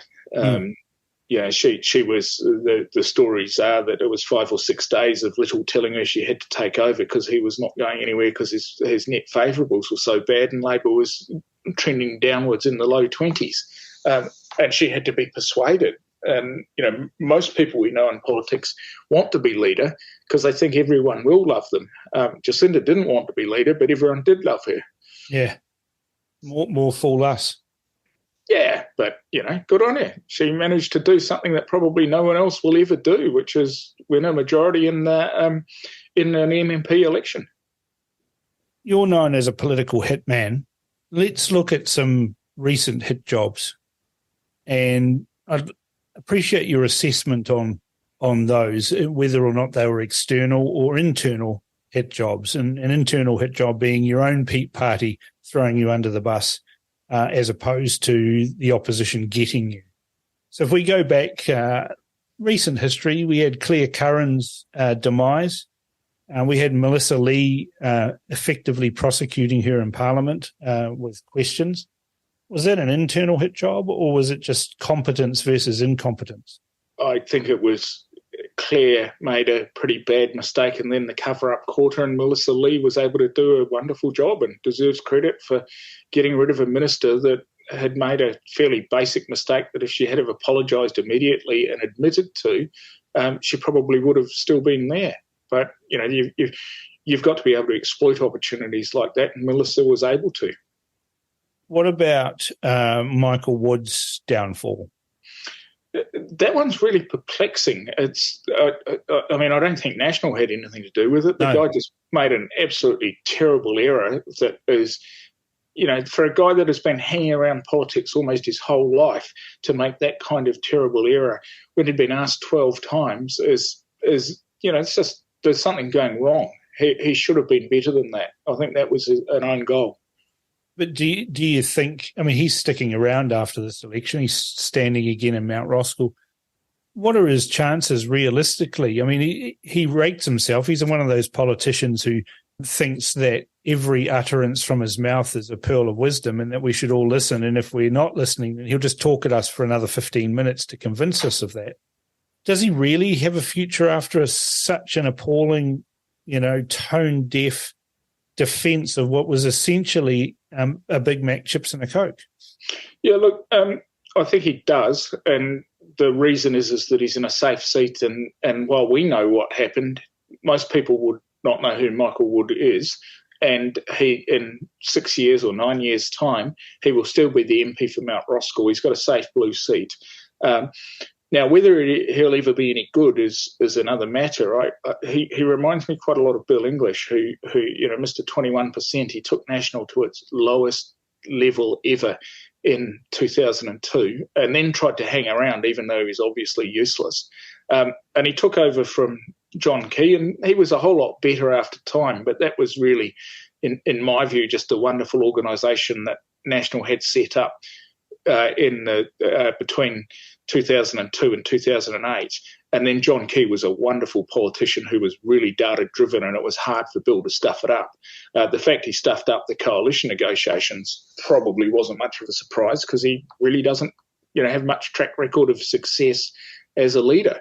And I could see Michael Wood being like that. Yes, he can come back. I don't imagine that he's ever going to be a particularly successful leader because he's followed the Phil Goff route instead of the Helen Clark route, and he hasn't built a team. I don't know who his fundraisers are.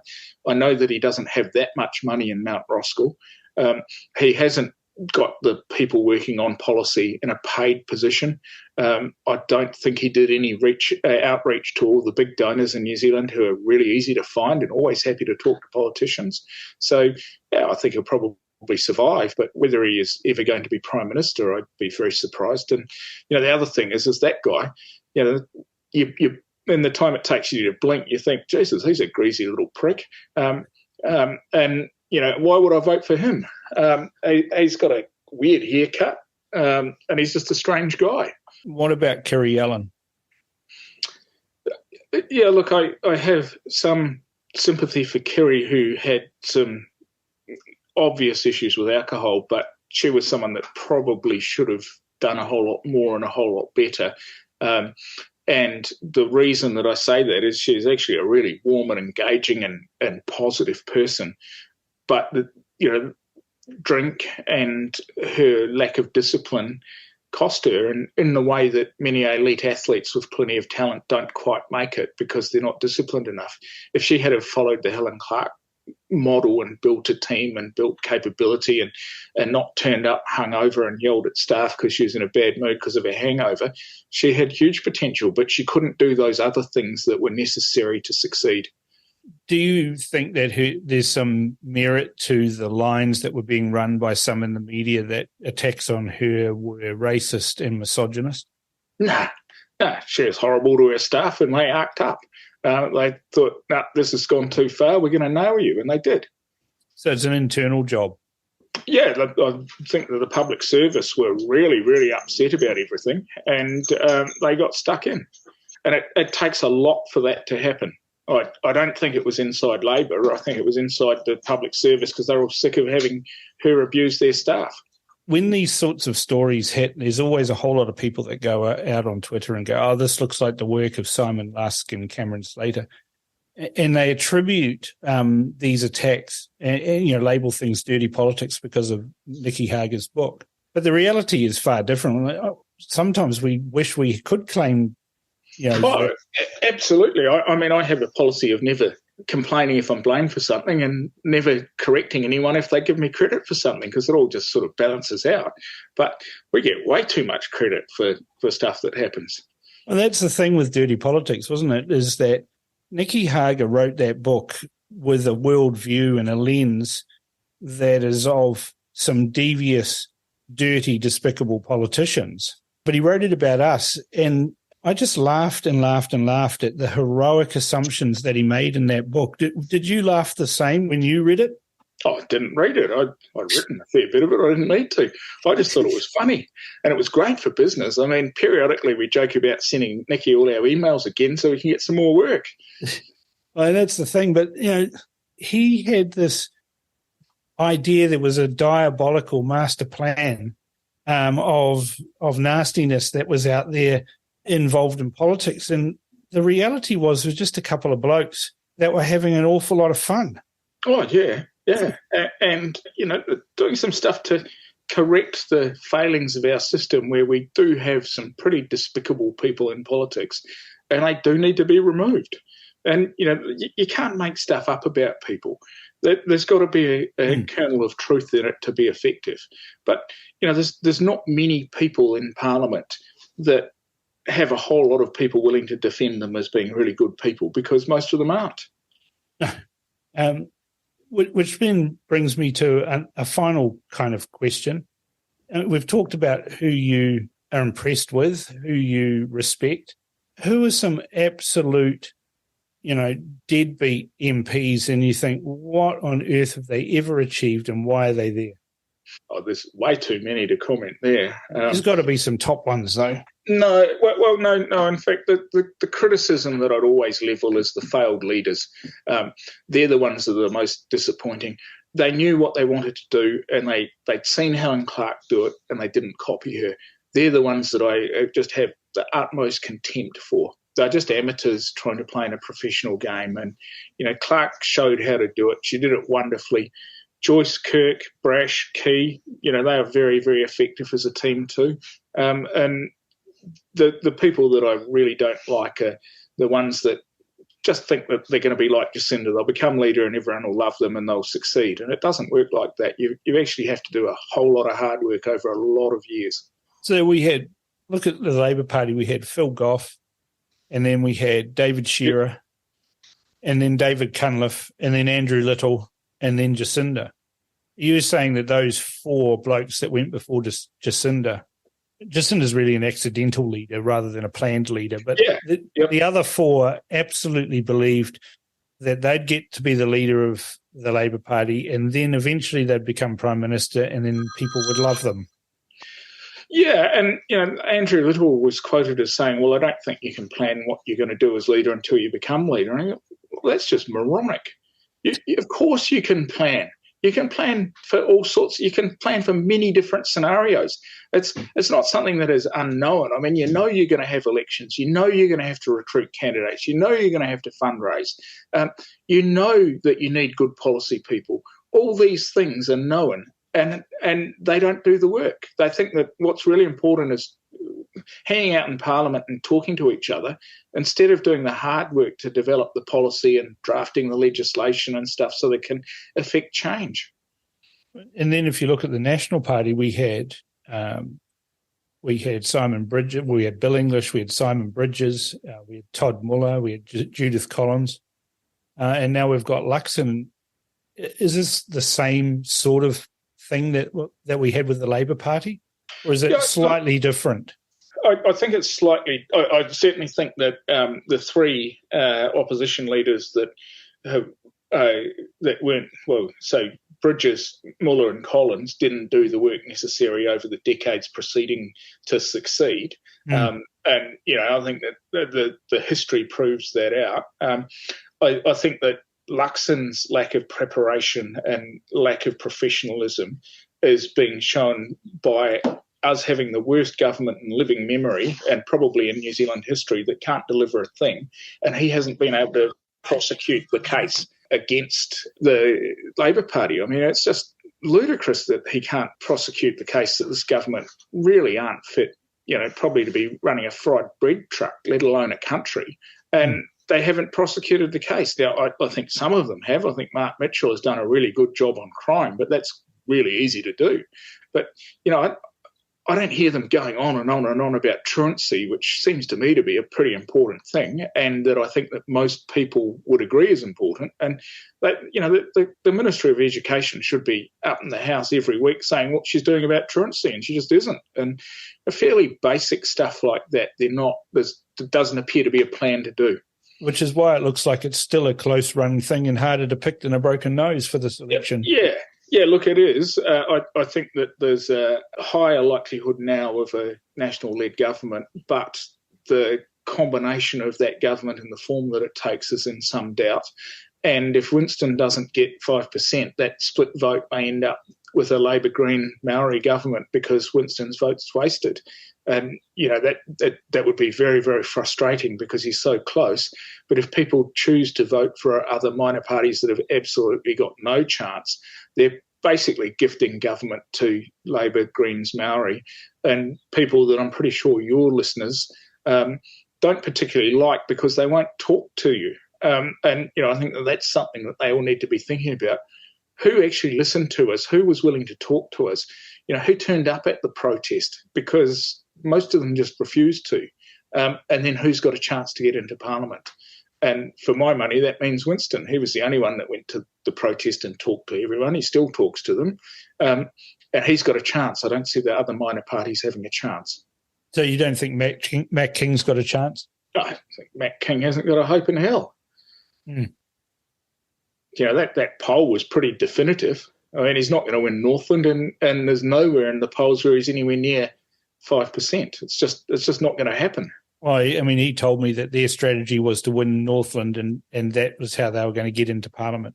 And I said, well, what about the 5%? He said, no, that's too hard. We can't do it. Yeah, well, it is, and it is almost impossible for a new party to win a seat.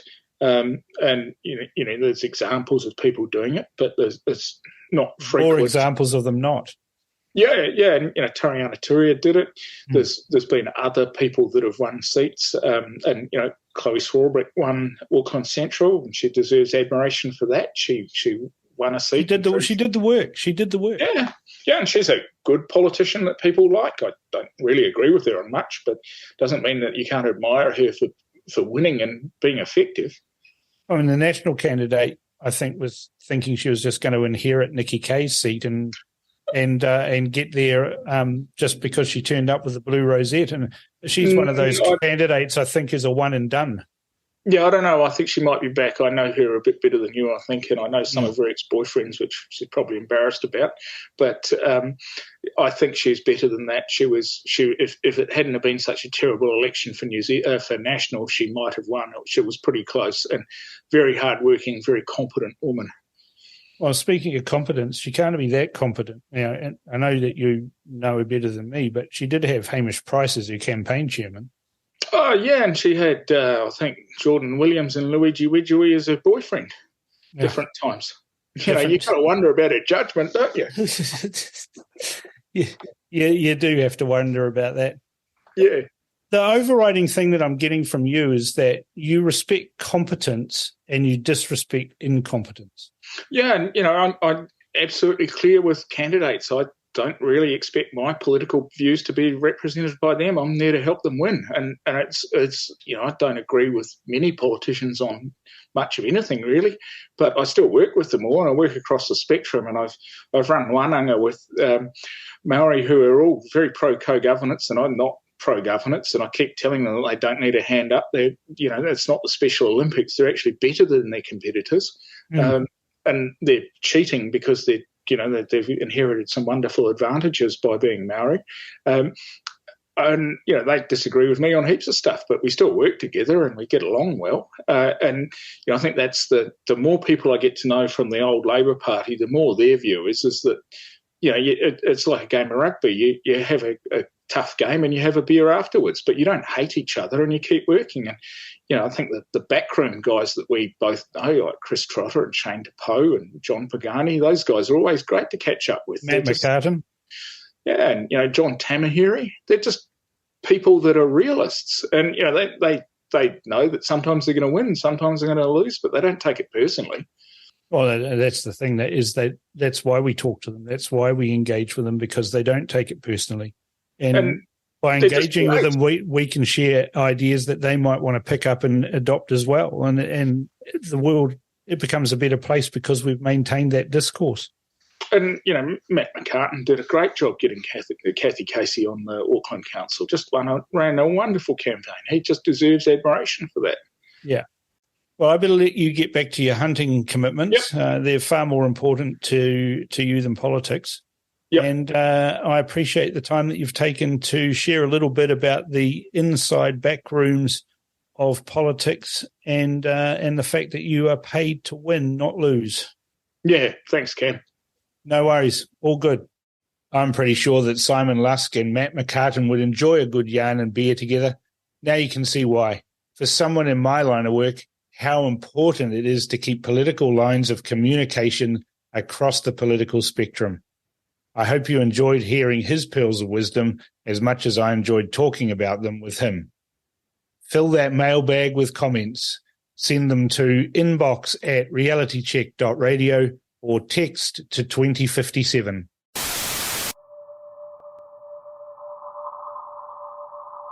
What I want to achieve with RCR is conversation. And I think we have lost the art of conversation. With RCR, I just hope that people can learn that we can all be different, we can have our own opinions, have our own views, and have those conversations in a respectful way, because respect needs to be given, it needs to be earned, and I think that we can prove that people of all diverse perspectives, ages, opinions can have a platform and we can work and talk together, and so that's what I hope we get to achieve with RCR. Just independent thought, alternative thought, and I expect that I will be castigated by many people for offering different opinions. But, as I've said before, there is no such thing as a wrong opinion. Opinions are like noses. Everybody's got one. The exchange of views, fair debate, no cancelling, no interrupting, no aggressive responses. We want to hear what people have to say, whatever side you're on. And the listener, the consumer, with that information, can make of it what they will. That is the mission. It's a good mission.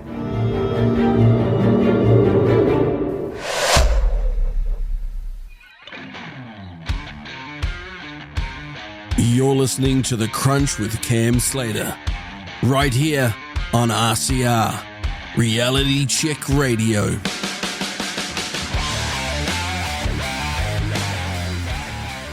Rob Ballantyne was suggested by a listener as someone who we should talk to. As I said earlier, I really don't know a lot about Rob, so I've prepared myself with a quick Google search, but there wasn't much there. Let's see if our listener recommendation is on the mark. Welcome to The Crunch, Rob. Thanks, Cam. I was actually got you on the show because it might have been your mum or some other relative emailed in The Crunch and said, you've got to get Rob Ballantyne on the show. And I'm always a bit of a whore for my commenters to do what they want. So here you are on the show. What do you think prompted this person? I don't know if it was your mum or not, but who said, let's talk to Rob Ballantyne? Look, I have my suspicions, and I spoke to a lovely young woman in Timaru on Saturday morning. We were down there at the Timaru Farmers Market, and she came up to me with one of your pamphlets, the Reality Check Radio pamphlets. And I had quite a long chat with her. She has a very interesting past. And I suspect it was her that put my name forward to you guys. Well, we've called you now, and now we can learn a little bit more about Rob Ballantyne. Now, you've had a radio show yourself in the past or currently?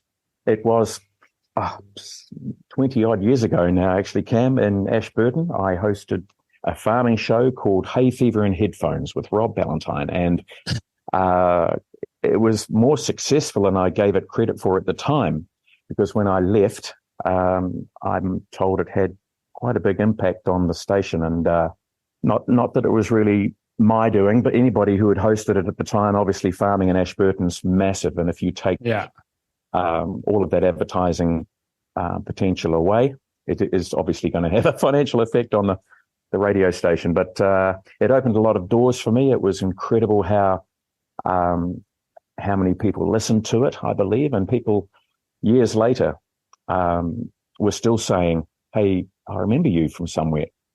Yeah, it's that little earwig. They can hear that voice and they hear you speak and they go, "Gosh, I've heard that somewhere before." Yeah. It's amazing how that flows through even 20 years later. Well, I must admit, coming off the hills, my parents decided to sell the farm just a bit earlier than that. And I was lucky enough to be asked to come in and sell advertising to the show that was being hosted by somebody else. And I thought, well, nothing ventured, nothing gained. I needed to sort of get back into society, as it were, because I'd been running around the hills with dogs and sheep and cattle for a long time. And then the host of the show left, and I was put in the hot seat, and it just sort of went from there. But that was a wonderful time, and it did open a lot of doors.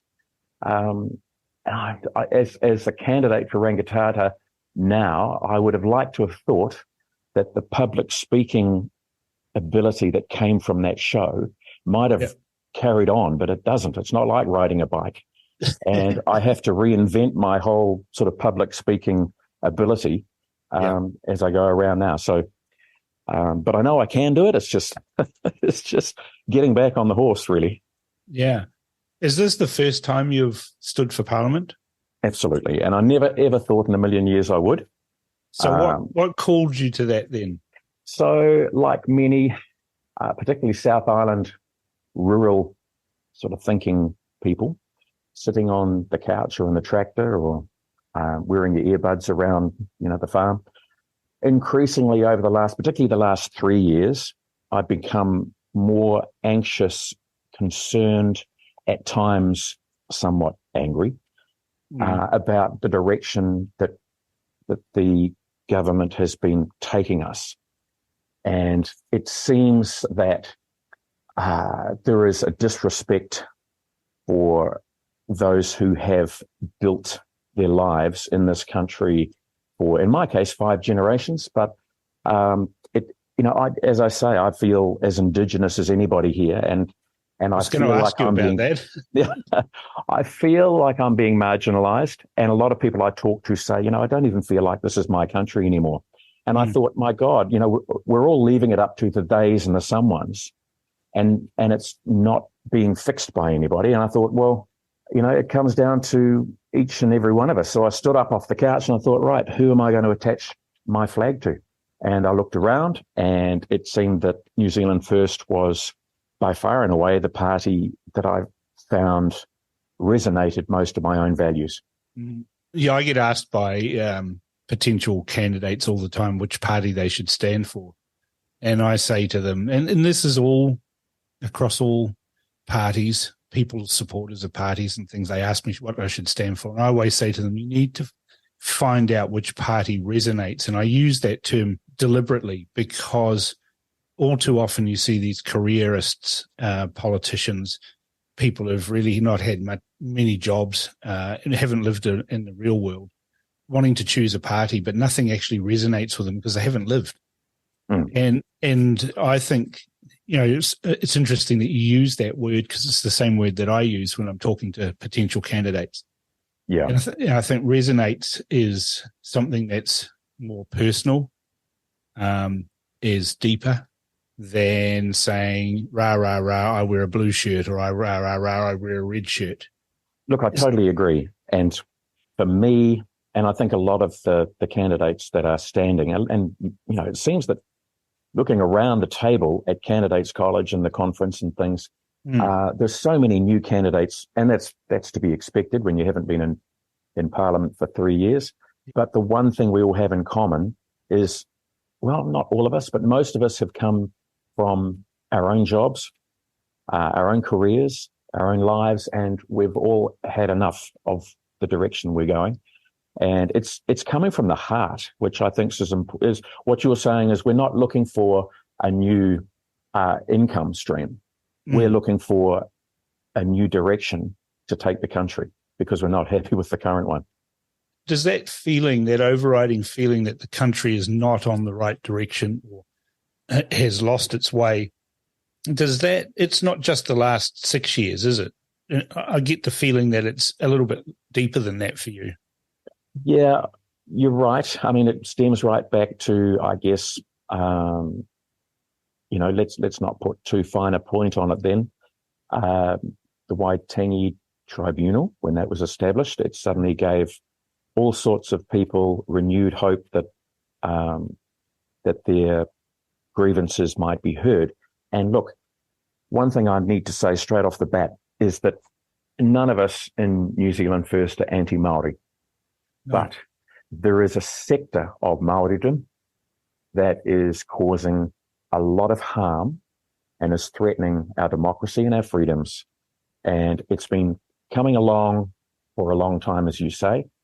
And in the last 3 years, it seems to have grown enormously, and it's been encouraged by some, and I'm going to use a Winston word here, by woke virtue signalers.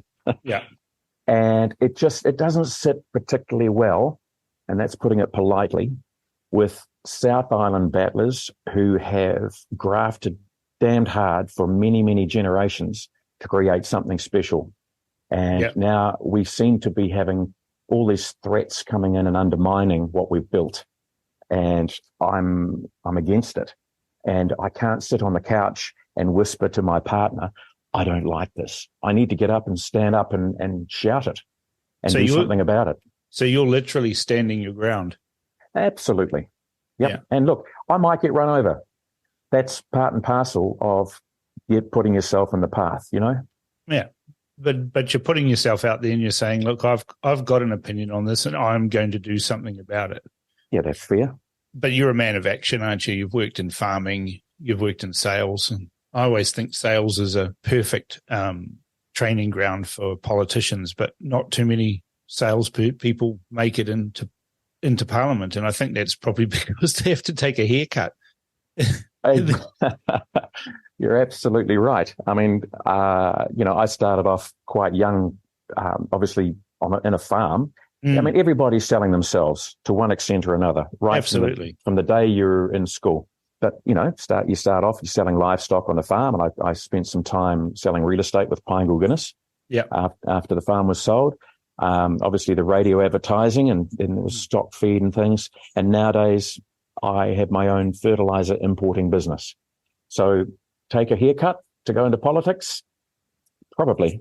But it's the right thing to do, isn't it? Absolutely, because I look at the future for my son, and should he have children, I'm despairing at whether he is going to want to stay in New Zealand if the wrong decisions are made before the end of this year. There's this, you mentioned before these grievances and these woke wombles.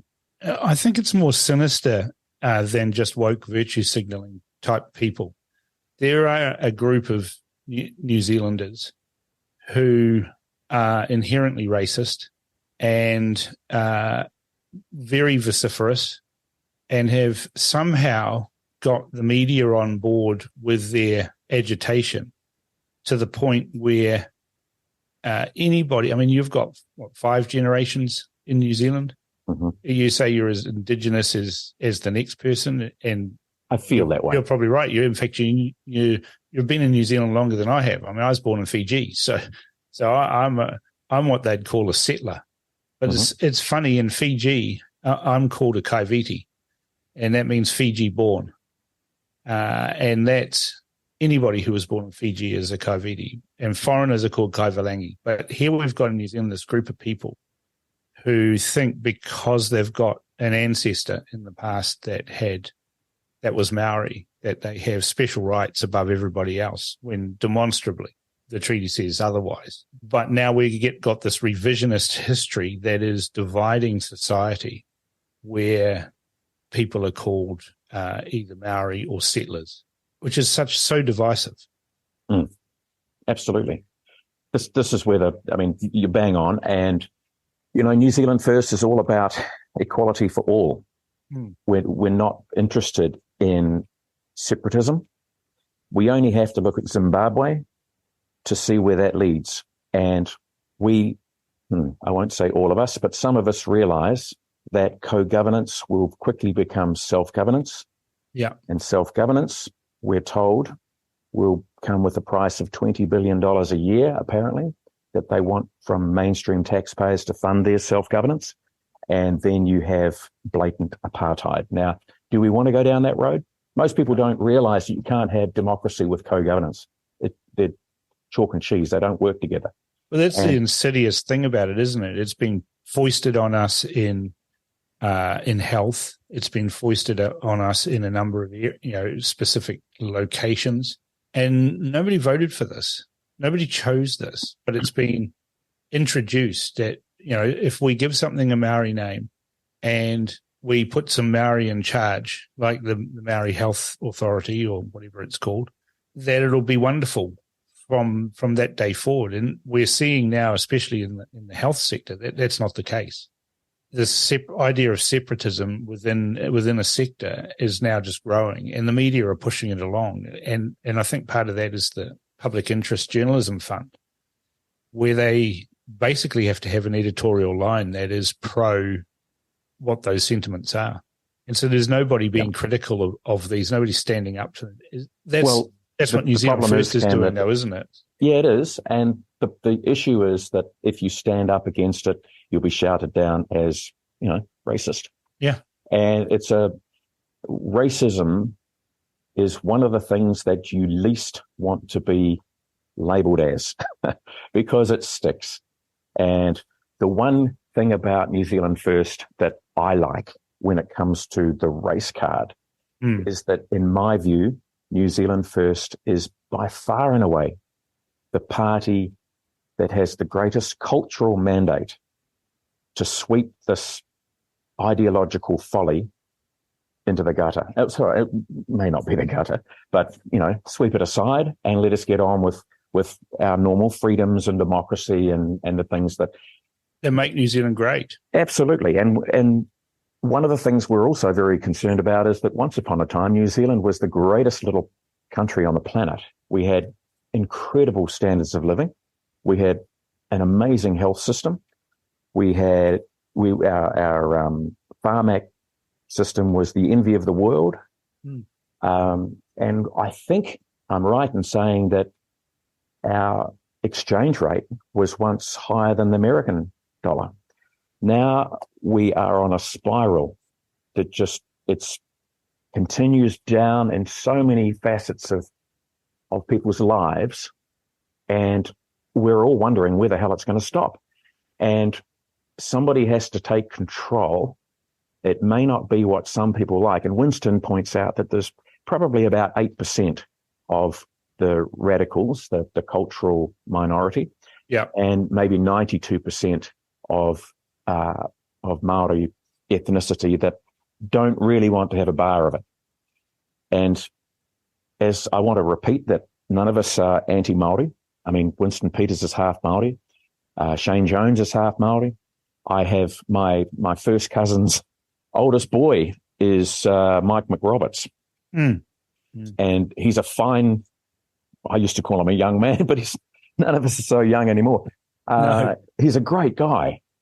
And, looking back, I played rugby for 30 years and I never gave any consideration to what colour a guy's skin was when you're lining him up to tackle him or whatever. It's just another rugby player. We all laughed and sang and celebrated after every game without any thought as to what our ethnicity was. And these days, you can't help but wonder, I wonder which side of the coin you're on. You know, I wonder if you're one of the 8 or one of the 92. I mean, that's the problem, isn't it? We've now become so polarized that people are too scared to voice opinions and then too scared to challenge other people's opinions. And, you know, I like using the rugby analogy, like you play the game hard, and politics is a game.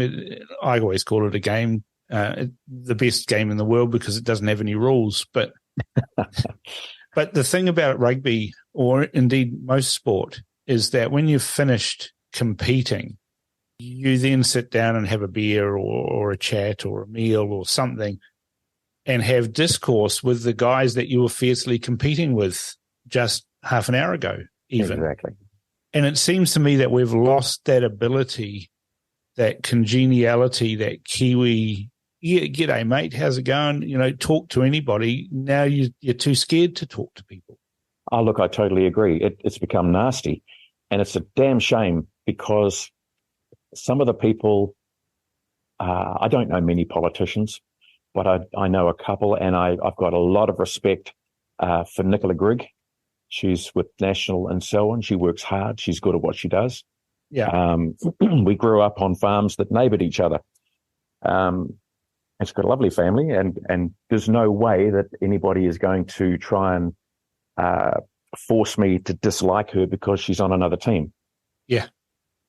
So I'm personally reluctant to get into all those, you know, what you see on TV and what's portrayed in the media with all the little tanties and the bickerings and the schoolboy, you know, crap that goes on. It's not what the people want to see. And it's childish and demeaning. It really is, and it's, come on, we've got bigger things to be concerned about. Let's get on and fix it. Now, in Rangitata, you've got a Labour MP currently. Correct. And you've got a young fella from the National Party, James Meagher. Mm-hmm. What are they like? A, in the community, and B, personally? To be honest with you, I haven't face-to-face met either of them. Right. And to go on what other people have said to me, all of the candidates standing in Rangitata are great people. You know, they're doing what they feel is right. They've got their heart in the job. And I'm looking forward to the upcoming Meet the Candidates events that we've got booked in to rock up and have a chat with these guys.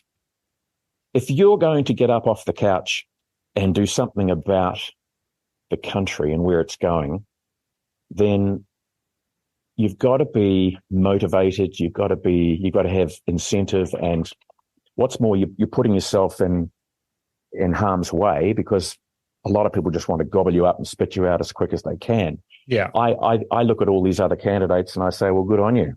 You know, you've got the courage of a conviction, and that means something to me. They might be wrong, or they might be deluded, or they might be misguided, but at least they're standing up for something. Well, exactly. And it's like being in sales. There'll always be a competitor. But the worst thing you can do is rock up to your client and denigrate your competitor, because it's not a good look. And you'll never walk away from that conversation with your client thinking you're a better person. Or your own dignity intact. Yep. Exactly. I mean, when I was in sales, I always used that mantra: never talk about your opposition, even if your client raises, you know, your opposition. Well, you talk about features and benefits and things like that, but you don't talk about them. And politics can be like that as well, where I mean, this is what I just could not believe that ACT and David Seymour are running still attacks against Winston Peters.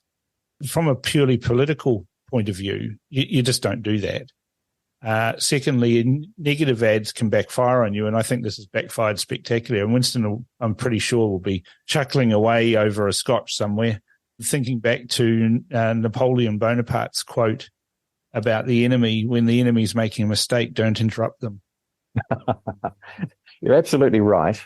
And a week's a long time in politics. If you follow popularist talkback radio and you think that emulates the full feeling of the country, then you're treading a very fine line and thin ice, because it's easy, I guess. I look at talkback radio these days, and for those people that are generally happy to put their opinion out, they're paid to put their opinion out there. I see it as lazy radio myself, because when I was I never played music. I was always interviewing farming leaders and prime ministers and God knows what. But it was always my preferred option never to lend my opinion to the argument. And I think that it's far more professional if the listener is given two sides of the argument, one pro, one con, and then the presenter shuts the hell up and lets the listener decide. Yeah, that's been the hardest thing for me doing a radio show now, is shutting up and letting my guests like yourself talk, and we learn more about people by letting them talk rather than trying to shout them down. And I watched David Seymour the other day on television being attacked by Simon Shepherd, and I thought, this is terrible to watch, worse to listen to, and hasn't enlightened us at all, other than the fact that we know that Simon Shepherd wants to get David Seymour, and David Seymour that can't get a word in edgeways. And it doesn't matter what the politics of the situation is. It's a spectacle that's not pleasant to watch. But for some reason, every other media outlet out there has this attack type mentality on the people that they're talking to and interviewing them. And you've got to wonder eventually whether people just stop going on those shows because it's not enlightening.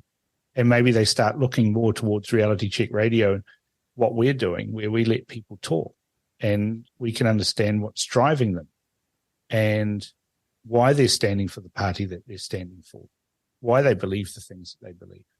And we've lost that somehow along the way. We have, Cam, but the other thing is that you don't even have to have a contributor on the other end of the line these days for these opinionated radio presenters to just reel off a diatribe of their own opinion. And I'm sure that they believe that the public are going to take every word they say as gospel. And for me, sometimes I think, oh my God, listen to yourself. Just take a breath, because as we all find out eventually as we get a little bit older, not everybody's going to agree with you. No, that's okay. Yeah, perfectly all right. David Seymour, he comes from the heart. He thinks what he's doing is perfectly right and honourable. And look, to a large extent, all parties have the right to feel that way, and it's not just a right, but they all feel that they're doing the right thing for a particular sector of the economy or the sector of New Zealand society. So everybody's entitled to their view, and I think Winston has been the subject of incredible vitriol. Yeah, and it's been so sad to witness, coming from albeit a short media background. I think it's been sad to witness, possibly driven by, as you say, the great journalism bribe, watch the media deliberately pull them apart. And I would just like to say that in the last 3 years, with him not being there, look what's happened. There's been nobody to hold their feet to the fire. And while he may not have had huge authority or decision-making power as a minor coalition partner, things, if they were going to work against the progress of the country, they worked much slower while he was there controlling it. But now he's not there, and it's like a free-for-all. And it's, we're falling without control. And I can't wait until October, because we need to stop the free fall as quick as we can. It's costing us too much. There is a huge cost to society with division, because division sows seeds of distrust. It sows seeds of disharmony, and it also grows grievance. So whilst some people are saying that we need to address these grievances from the past, we're creating new grievances, it seems, at the moment. I think most of New Zealand feels that we have addressed grievances for decades. Let's draw a line under it, and let's just all get on. Everybody has the same opportunities. They're born with nothing. We go out with nothing. And I used to think that, New Zealand, I was so pleased as a child to, when I realized that I've been born into a New Zealand society. When I looked what was on the TV coming back from other countries, I thought, geez, aren't we lucky that we don't have any of that crap going on like they do? Yeah. What a great little country. And I thought, the opportunities here are boundless. And I tutored teenagers a few years ago in agriculture. And the one thing that was missing for them, the piece of the puzzle that just turned their lives around completely, was a message of hope, telling them that, look, all of you guys in this classroom, these are low stream kids. Many of them had social issues or personal disabilities, mental issues. But for somebody to stand there and say, look, every one of you guys has the potential to be millionaires. You don't have to have a great education behind your name. This is a country where if you have a passion and perseverance, you can get on and do anything. And that comes from, my forebears as much as anything. The John Ballantyne of Ballantyne's department stores from 1872 and TJ Edmonds of Shorter Eyes. These are guys that are directly, my forebears.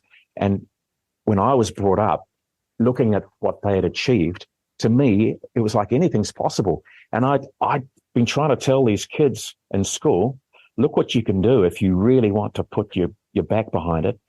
But now we have the situation where there's a whole new factor that comes into it. And the threat of a wealth tax, the threat of having your assets controlled by, particularly farming, controlled by an iwi that wants to limit what you can do in certain areas and having people sort of have the right to crawl all over it when it doesn't suit you. There are all these extra factors coming into it that just make life murky. So the future doesn't look clear anymore. Yeah. And going back to the hope, I was giving these guys this lesson in hope because that's the missing link for young people. And I'd write on the whiteboard how you're going to go from where you are now to being a great success. And they were eating out of my hand. I have, dare I say so myself. And I thought, wow, this is so satisfying. I take that another 5 years from now, I'm not too sure if I could go back and teach the same thing. It just wouldn't look the same. You'd have to factor in so much contingency of where we're going and what that's going to mean for future business people. That's the terrible thing, isn't it? We've seen this, this woke culture that seems to control the language and control how you're supposed to think, supposed to act. You've got teachers that are who are actually activists. You see every year there's a climate change protest involving all the schools and school kids, and they're petrifying these children that they have no future. And then we wonder why, as young adults, they're failing in society because there's nothing to drive them. I was always told, my grandmother used to say to me, dream big, achieve big. And, she was right. But all of this woke culture is about demeaning and diminishing the abilities of the individual and telling them that, no, that's not the right way to think about this. But on the other hand, you've got another part of the woke culture that's saying, oh, yes, the choices of the individual are paramount. You can choose to be a boy or a girl or whatever you want to be. And there's this disconnect. On one hand, they're saying that society's doomed, that we're going to die from climate change. There's all these things that are going wrong.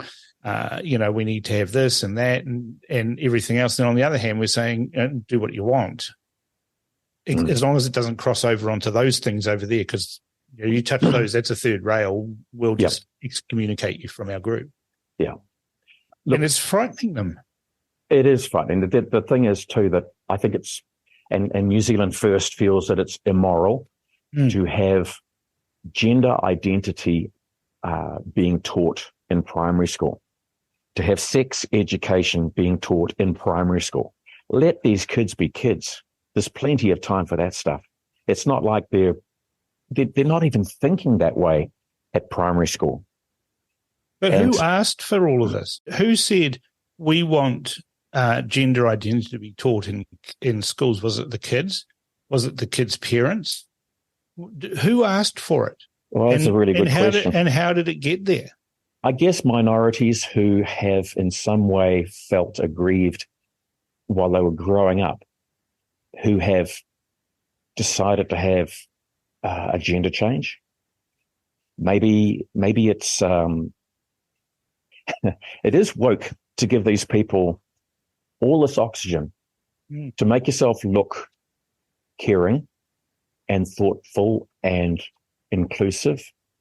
But it's one thing to be inclusive. It's another thing to make hay out of it, or to try and make enormous kind of gains, political gains maybe out of it.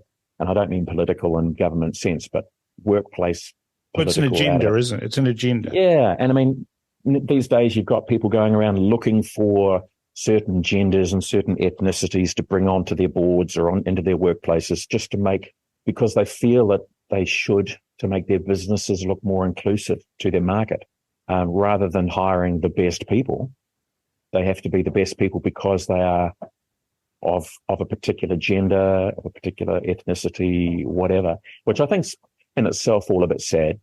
I think, but it's gone further. It's gone further from that. I mean, we saw, last week, Chris Hipkins welcoming BlackRock into the country with this $2 billion, fund, which is going to focus on climate change. And the rationale that we were sold on that, even though we get no choice in the matter, but this is the rationale. They said, if we don't have our products being clean and green, then people won't buy them. And they say that like it's true, but it's bollocks. Yeah, I know. Because I agree. Just go into the warehouse or Kmart or any store in New Zealand. It's filled with cheap Chinese goods that we didn't give two hoots what their climate credentials are. So why are we prostituting ourselves to this goal when the market looks for the best you can get for a price point? You've been in sales, right? Yeah, absolutely. Look, you're so right. And New Zealand is so small that if we became carbon neutral tomorrow, it would make absolutely no effect on the carbon graph globally.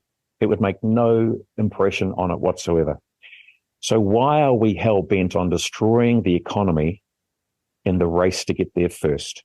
It's because people who are making the decisions don't understand economics. They don't understand manufacturing. They don't understand exporting and the markets. And they don't understand farming. Because we hear constantly that farmers are the bane of all evil in New Zealand, from climate change to cow farts to everything else. But every farmer that I know, and I know a few because I like hunting on their land, so I'm nice to them and their mates. But these are guys that are looking after the land.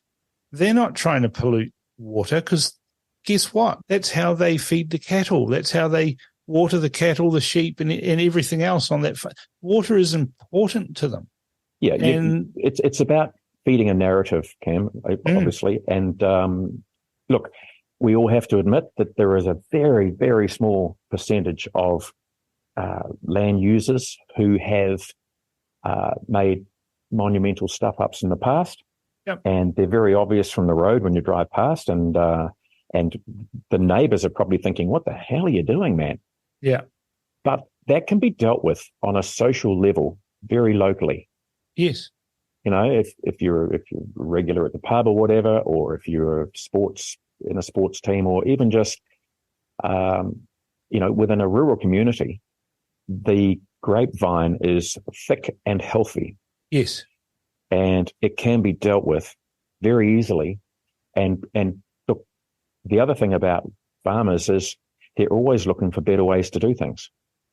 And well, why wouldn't you? You know, why wouldn't you look for a better way to do something? It has to be cost effective. It does, and I do worry that, in particular, my own electorate, South Canterbury recently has been the subject of a renewed areas of natural significance program, and it's going to have quite an effect on, I guess more often than not, it's simply the stress that it puts on farmers and the underlying current of, don't forget, this land's not really yours. You might have paid for it and you can have the use of it, but it's not yours. And anytime we want, we can come in and undermine your business operation. And don't forget that each of these farmers is operating many, multi-million-dollar businesses. They're not just a cafe or a taxi service or something. Yeah. These guys have invested, and it's taken them 20 years in most cases to pay for it. So they're long-term. Yep. They're long-term thinkers, and they're in it for the long haul no matter what it takes, because that's what they love. And if you've got passion, it's going back to tutoring my kids, you've got to have a passion for it. Go and find your passion. Farming is the passion that these guys, they can't get out of their system, and they're prepared to give everything to it. And then somebody comes along and says, you know what, we might have to just alter things here.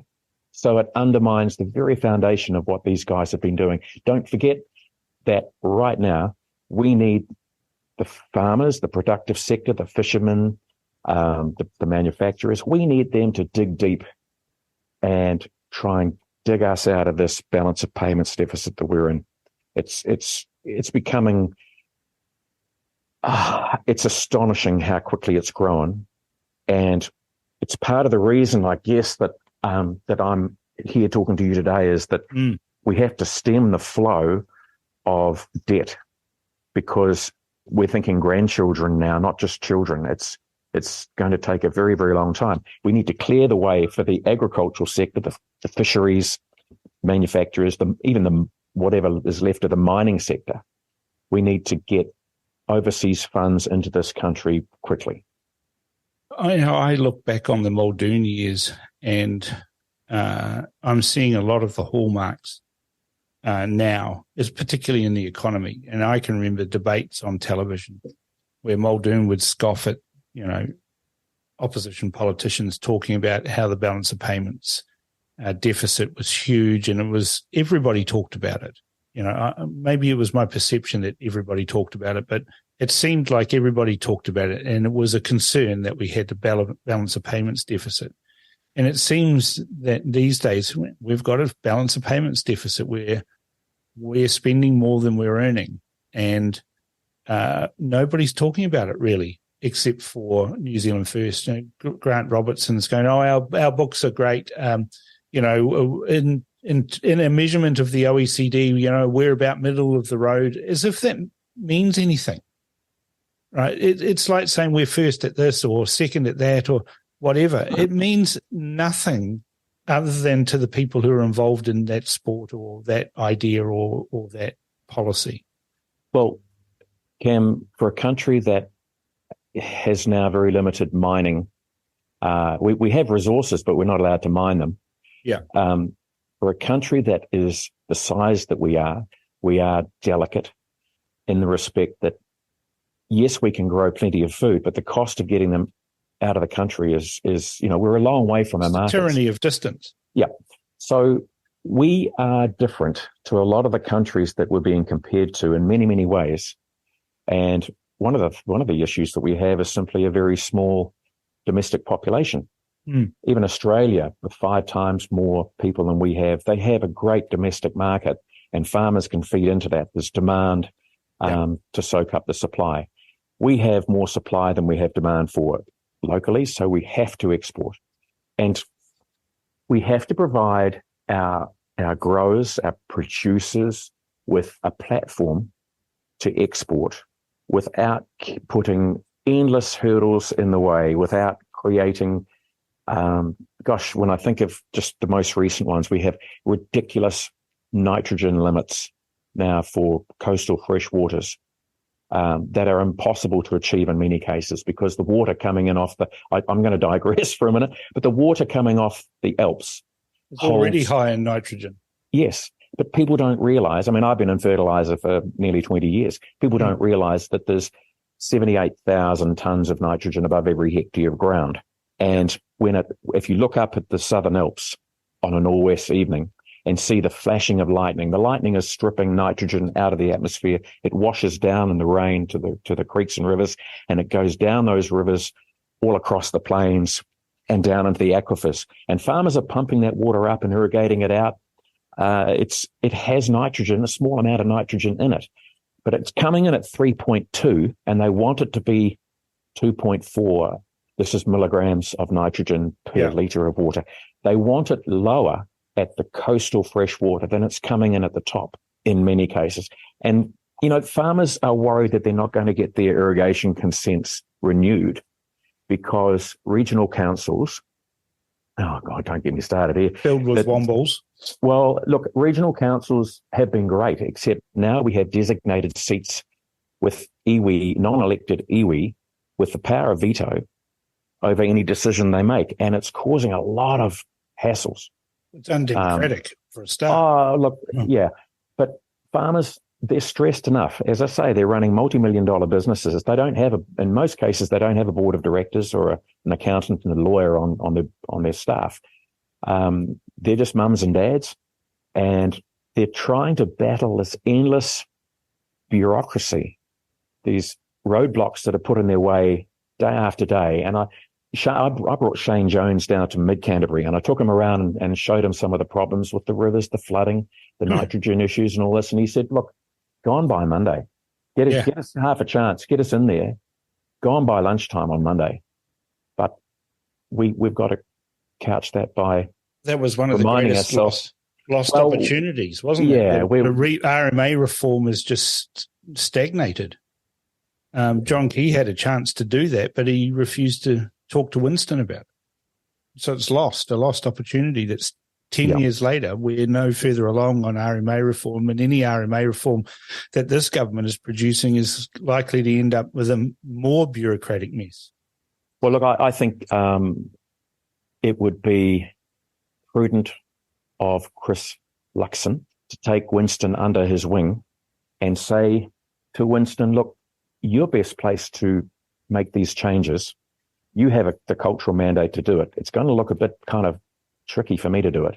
It's going to take me years being who I am to do this. So can you just go in there and be the fall guy?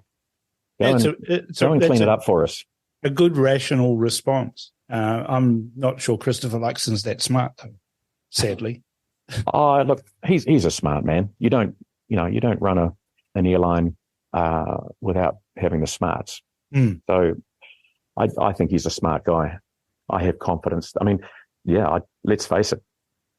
I'd rather him at the helm than Chris Hipkins again.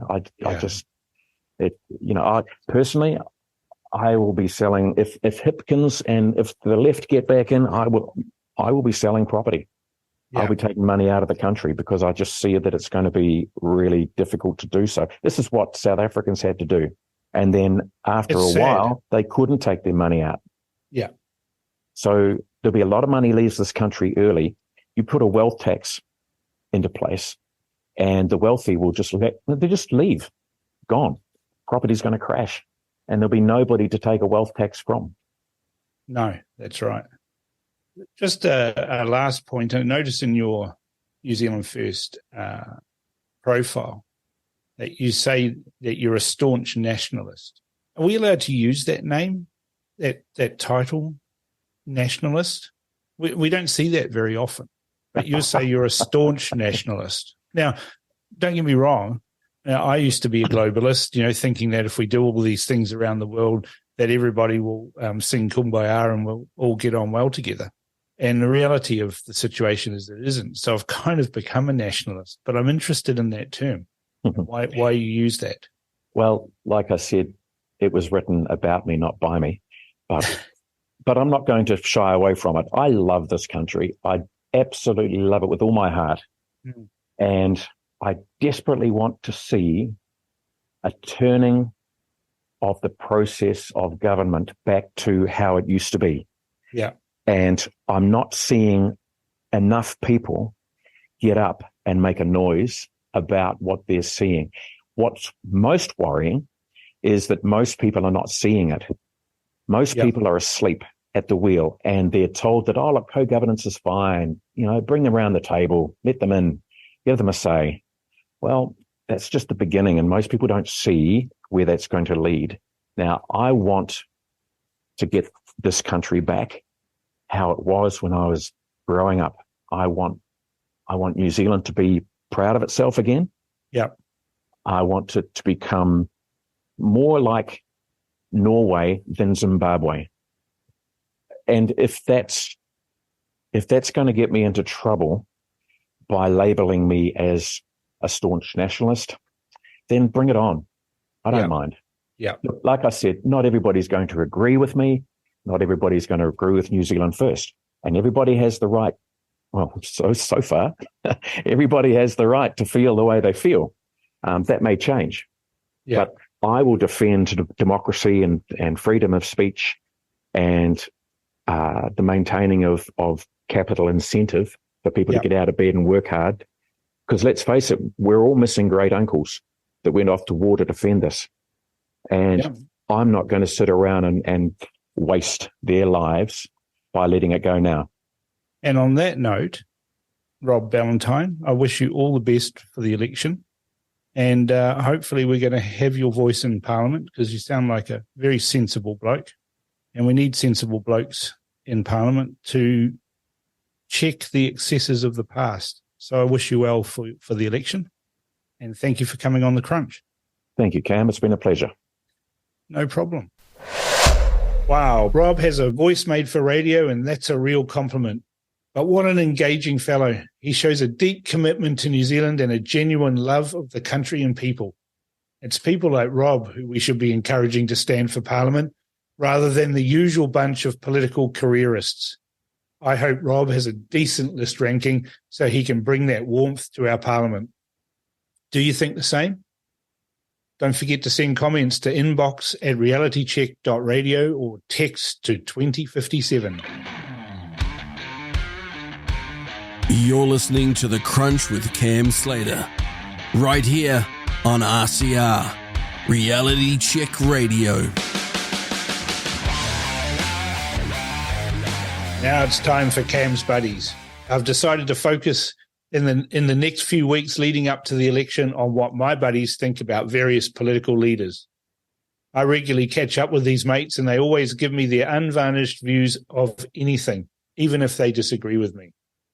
My producer has them all lined up and ready to go.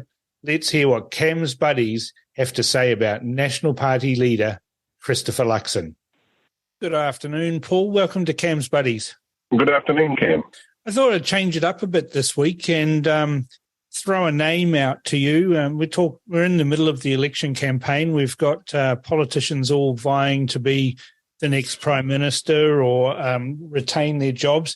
So I thought the next couple of weeks we'd focus on some key party leaders and what your thoughts are on them as a complete surprise, so that I get the raw feelings about the name I'm about to throw out to you. How does that sound?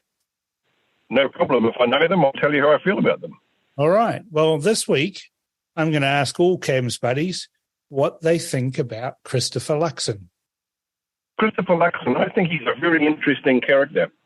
He's a bit of a run with the hares and hunt with the hounds, in my view. Yep. And so he's trying to keep everybody happy by using one of the strategies of John Key. We'll win if we don't make mistakes. So everybody shut up. The fact that he's told his MPs not to talk to Reality Check Radio bothers me a lot. And the fact that Mark Mitchell did talk, I thought that showed good character on Mark Mitchell's on his all the things that he represents. But I thought Christopher Luxon, I thought it was disappointing that he doesn't want people to talk to people who may have an unpopular view in some way by some people. So I thought that was a bit gutless. Well, to be fair, it's not the whole of Reality Check Radio, because we've had Nicola Willis on, we've had Mark Mitchell and a couple of others. I think it's just personal to me. But that's okay. I don't mind. Okay. That's no good. I'm not worried. Mark Mitchell spoke to us, and that was good. What about his leadership qualities? You've run businesses, and large businesses and small businesses. Well, he was the leader of Air New Zealand, and I think at the time he took over the leadership role of Air New Zealand, he got handed an absolute sweetheart deal in so much as anybody could have ran that well. Yeah. And so I don't believe that he's been tested. And as far as looking at the way things happen, I think he mentioned to some farmers with an open mic that he didn't really, he hadn't turned off the mic, how we're a whiny lot and we're negative and we're wet. And then I think old Chippy said, well, at least he said it to New Zealand, whereas prior he'd made some comments like we're a negative lot on the BBC or in the UK. Yeah. Now, I actually quite like the fact that if New Zealanders are whinging, moaning lot, and he views them as such, he says it. I quite like truth.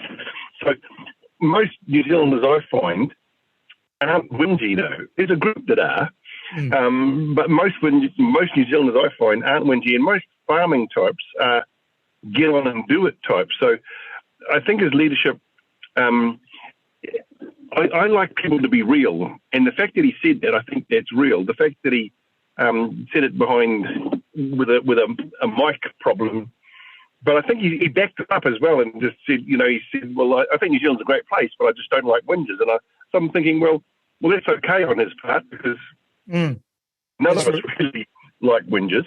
It's refreshing. And so I thought that was pretty good, but he didn't seem to. Yeah, he didn't seem to own it. Like, I like people to own it, and I think he's also said that whilst he's in lead in the government, terminations of pregnancies or killing babies, depending on how you look at it, the rules won't change under his watch. So I know that Catholicism probably has a policy on that. I know that he's either a Catholic, I'm pretty sure he's a Catholic, and he's not adhering to the policy, so to speak. Now, he's doing that for the whole of New Zealand, so I understand that too. But I quite like people who stand up for whatever they believe in and go with it. And I thought that in the US, and not that we want to talk about the US, but the Wade versus Roe thing, sort of, that to me seemed to have people, who believe whatever their beliefs were, they stood up for them. Yeah. Well, I don't think Christopher Luxon's a Catholic. I think he's a charismatic Christian, although he minimises it when he's asked. But Simon O'Connor is a Catholic, and he definitely came out in support, of the change in the Supreme Court of Roe versus Wade. But I thought that the whole debate in New Zealand, when the law it's not the same. We don't use the same laws. It's not our law. It's not our Supreme Court. And it was, used as, I think, a method to try and bash up what are considered to be the fundies of the National Party, because they'd say something that, the various people in the media are upset about because it suits their narrative rather than actually debating the merits of the argument. Well, it's good to know that I'm glad you've corrected me that he's actually a charismatic Christian, and I take back if I said anything against what I thought. That's all good to be more informed. No, that's good. So what do you think are his prospects? Is he going to make it? Is he going to get to be Prime Minister? I think for him to be Prime Minister, so far I haven't heard a policy that's stuck in my head that I think, gee, that's a good one. Yeah. Like I heard them just talking recently about, a couple of days ago, about fluoridating water, and the government wants to mandate that. I'm looking, well, whose deal is that? And when National was asked, would they pull back on it, they indicated nothing to see here. So if you're a pro-fluoride sort of a person, then National's not necessarily your party. So will he make it? I think with the support of, I see New Zealand First is way over the 5% now. Yep. So with the support of New Zealand First and ACT, I think he's got a good chance, and my hope is that he does. But I think he needs some stronger backbones than himself to try and lead the country in a more successful and more capitalist direction. Well, let's hope the rest of the voting public in New Zealand sees that, and we end up with a proper change of government that's got some steel, got some backbone, and stands up for freedoms and rights. I'd really enjoy that. I think we would. All right, thanks, Paul. Thanks for calling Cam's Buddies. Thanks, bye for now. Welcome to Cam's Buddies, Jack. G'day, Cam. How are you? Sorry about that, but I got through the third time. Yeah, that's all right. That's why we've got a waiting room so that we can get people who are technologically challenged, shall we say. Paul told you to say that, didn't he? We love him dearly. This is going to be a bit different from previous Cam's Buddies. We're in the lead up to the election. There's a few weeks left to go. Each week, what I'm going to do is I'm going to ask what you think about a particular leader or politician, and then we'll just get your raw feelings about that. And this week, I want to ask what you feel about Christopher Luxon. Not a lot. I'll tell you why. Once again, a born-again Christian. Never trust a born-again Christian. Secondly, Air New Zealand. People like him say, oh, but he's a good businessman. Look how he ran Air New Zealand. Air New Zealand at that time could have run perfectly without anyone. I mean, Rob Fives set it up brilliantly. I think, really, if they got the current Greg Foran that runs Air New Zealand instead of Luxon, I think if the National Party would have far more of a chance of getting a decent leader. But no, I haven't got anything good to say about him. And I think even if Chris Hipkins sort of miraculously change sides and join the National Party, then they'd come home to roost. Well, that's pretty scathing. You're a bit of an expert on the aviation industry. Do you want to share a bit more about what you think about Air New Zealand and his time at Air New Zealand? I've got a lot of people that I know in Air New Zealand, and the consensus was that he came in after Rob Fives, cleared out all of the partying sort of stuff and said, right, no more alcohol.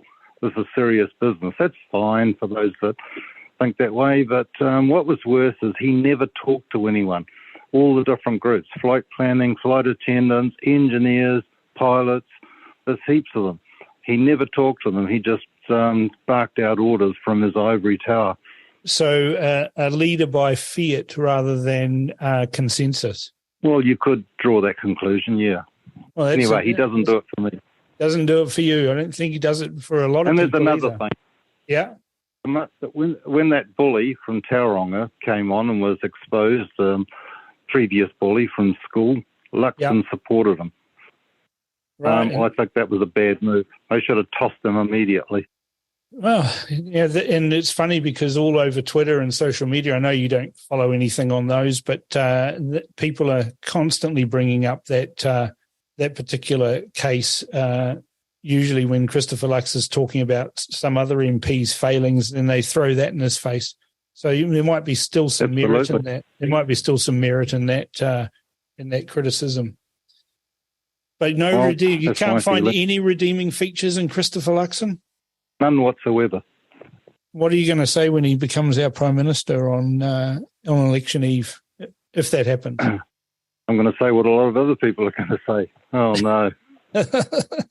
Well, I guess we won't know fully until we see it proved. But unfortunately, the future of the country rests on that, and that makes it let's hope I'm totally wrong in everything I said. Let's hope I'm totally wrong. I really believe that.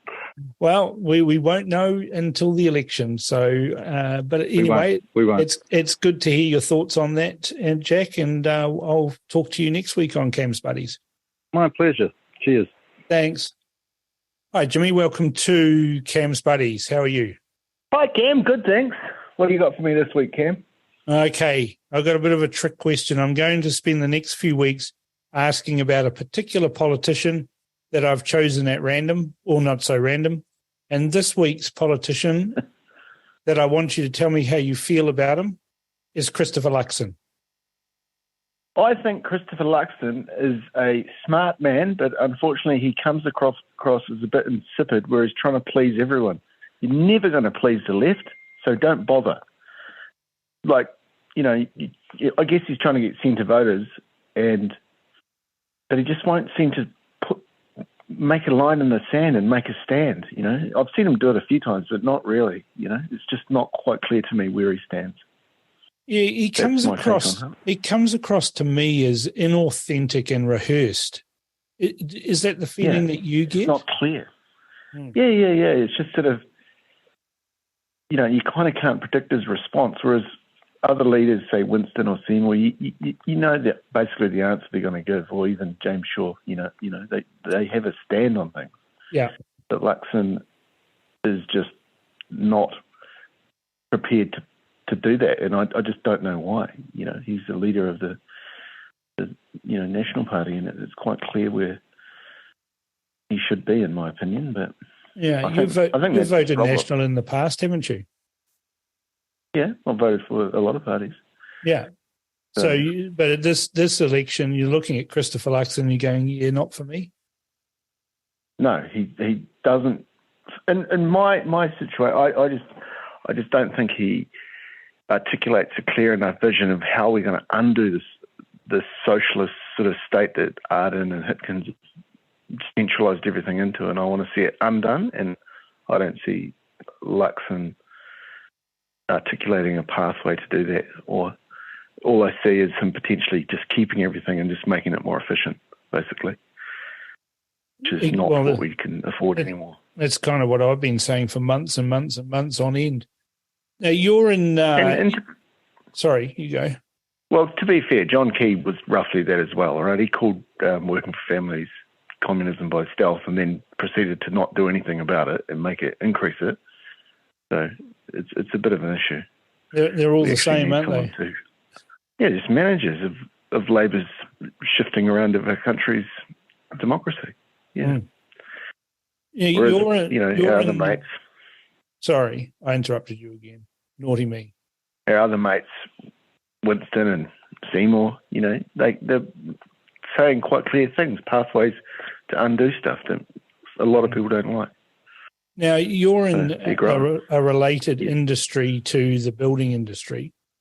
What are you seeing? What are you seeing on the ground, Jimmy, out there in the building industry? I am seeing a load of people in quite desperate situations. I'm seeing a drying up of credit. I'm seeing people looking for work. I'll give you an example. I've heard of a trucking company that won't extend more than a single day's credit to contractors, so you have to pay your account at the end of the day because they've had so many customers not pay their accounts. I'm seeing kitchen installers who are 50% deposit to start, another 30% to install, and then you have to finish the balance before they install the bench top because they've had so many customers tip over. So, you know, we're running into a credit freeze, which is always hard because, you know, things can't facilitate. The big outlets are reducing their credit on building companies. I've heard that the big suppliers, essentially a duopoly. There's three players really. Placemakers, Bunnings, and Mitre 10. But what I've heard from anecdotal evidence from mates around the place is that all three of them are tightening up their credit facilities, and most customers who have previously had trade accounts are being told, no, it's cash only now. Yeah, I haven't heard of it that bad, but I've heard of accounts going from, say, 100,000 limit to, like 40,000. So you got to, when you're building 10 houses or, commercial building, 40,000 is not much. So they have to keep paying it every, week or so. And it's, the customers only pay monthly. Yeah. So Do you think Luxon has got a handle on just how dire the economy is out there? I don't really know. I think he is from a business background, so I think he probably does have the best understanding that of the options we have. Does he have the full handle? Probably not. And it's certainly not across complex industries like construction or manufacturing or, farming, because no one can know it all. But as long as he listens, I hope him the best. I honestly do. We need to have somebody who understands these complexities, because the economy is in the toilet, and the politicians are all telling us, "Oh no, it's not as bad as Ethiopia or Wagistan or something like that." They tell us that they tell us all of these countries that are worse than us, and so that kind of makes it okay. But where I'm looking at it from, the people I'm talking to in the car industry, in the building industry, in retail, they're struggling, really struggling, and they're the bellwethers for the economy. And we've got major problems coming. Well, it's only going to get worse, potentially looking at more interest rates rises, and people just keep stopping to spending. And then, it's terrible. I heard of a catering company that was booming. They've bankrupted. Like, they basically can't pay their bills. All the staff, 11 staff, gone. Gone, just like that. Yeah, just because there's just no customers. Businesses aren't forking out for extra catering anymore, they were on 2 or 3 years ago. Unless they're government ministries and having a $40,000 bang-up party for their exiting CEO. Who's going to another government department? Exactly. That's insane, but anyway. It is. But I think, yeah. Yeah. Well, I think that, that the song and dance gets made about $40,000, but really we should be having a song and dance about the waste that Grant Robinson's allowing. You're talking hundreds of millions, like the rats that went off, the rat test. It's insane, 500 million. Yeah, $500 million. That's a lot of money that could have been spent on, I don't know, operations. Hospital. Yeah, a new hospital. Yeah. You know what? Police, nurses. It's insanity what I'm saying. So that's why, Luxon has to be the man. Like, he's in that position, and we have to back him. I mean, you might not agree with him on everything, but if he doesn't get the top job, then we really are super screwed. Is it a case of Tina? There is no alternative. I'm sure Tina, that's the situation. That's it. Yeah.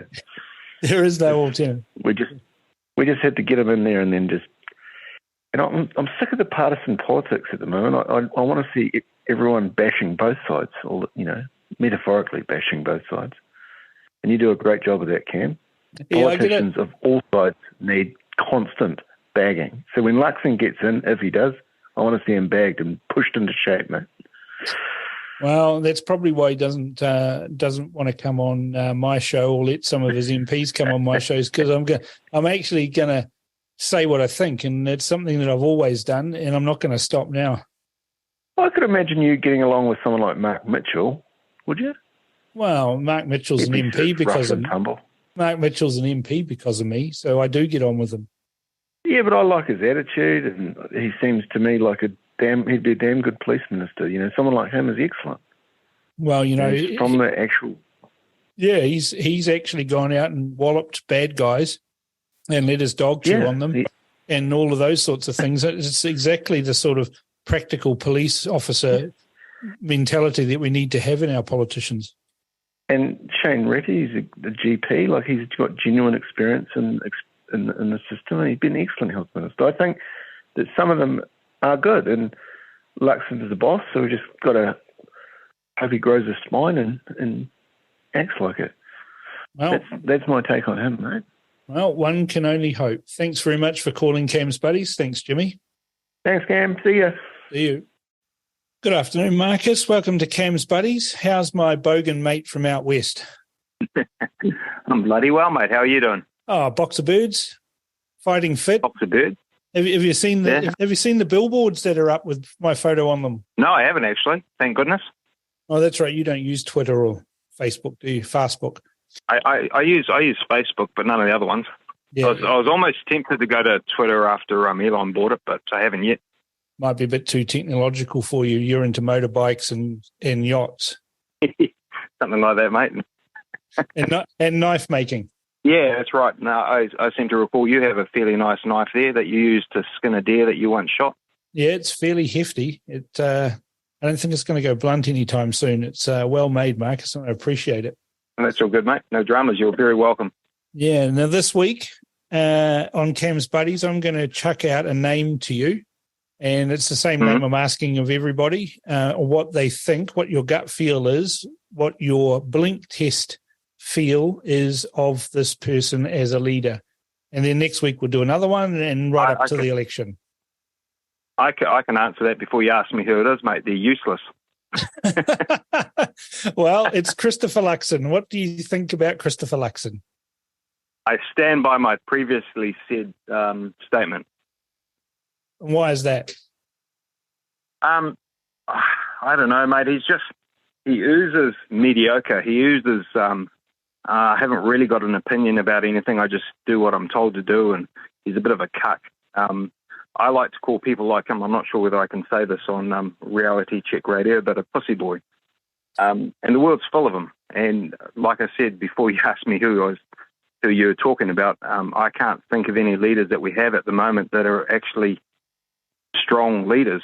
And I'd say probably strong men, because ever since this whole Me Too movement a few years back, I think it's really been ingrained into people that they have to stay the line, otherwise they get cancelled, and all of the men nowadays are just too scared and they've got no courage. So that's my opinion of pretty much all the leaders, but specifically Luxon, he seems to be being told what he can and can't say, and basically it's just all watered down rubbish for everyone.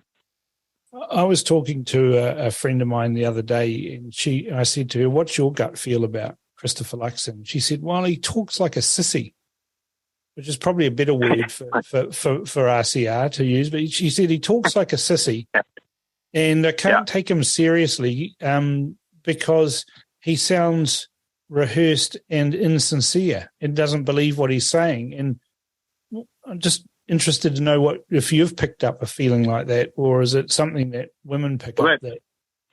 No, that's basically the same thing as what I just said before. Essentially, I mean, you look at the way that the world's gone recently, and it hasn't been that recent. It's been way back, you know. I mean, they've been trying to demasculise the whole world for so long now. You know, the patriarch and all that sort of carry on, and it's just unnatural. You know, it is completely unnatural. And if you ask any female what they like in a man, it's none of the qualities we're pushing in mainstream.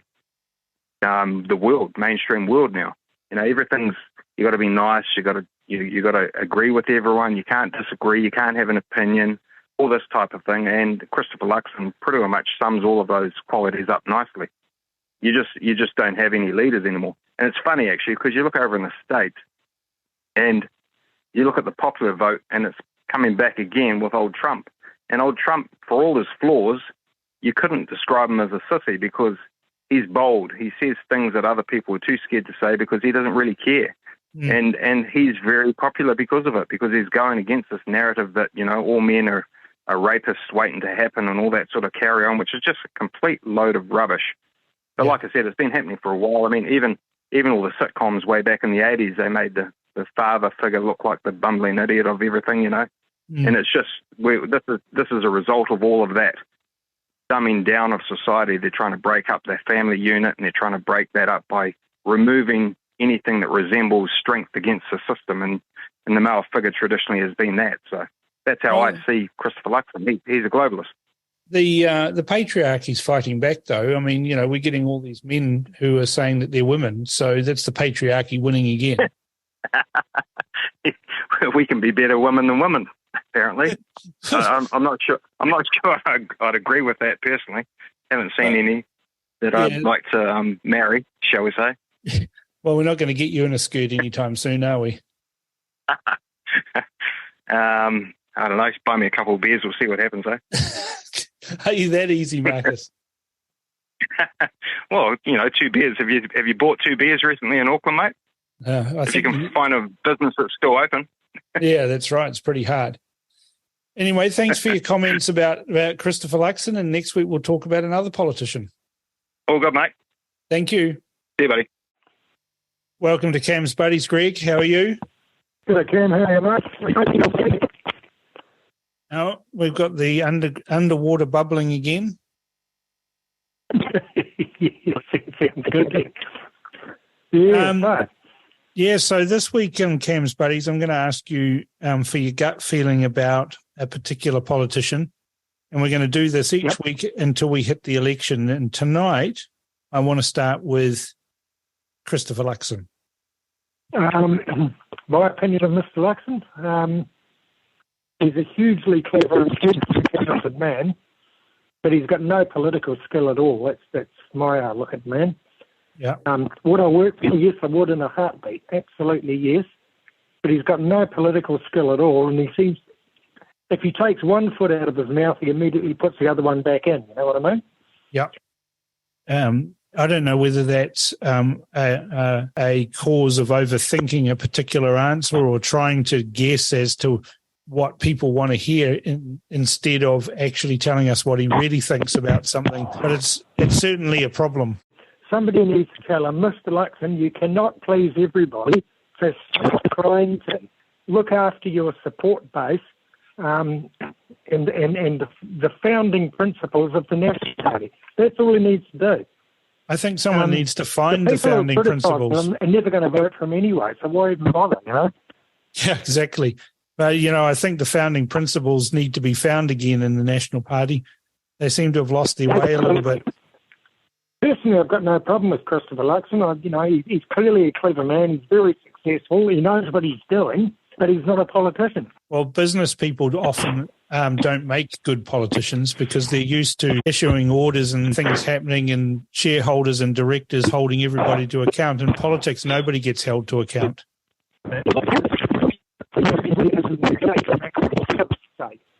Take some responsibility. Well, the last government did that. Well, you were the last government. Stop blaming other people, Yeah, exactly.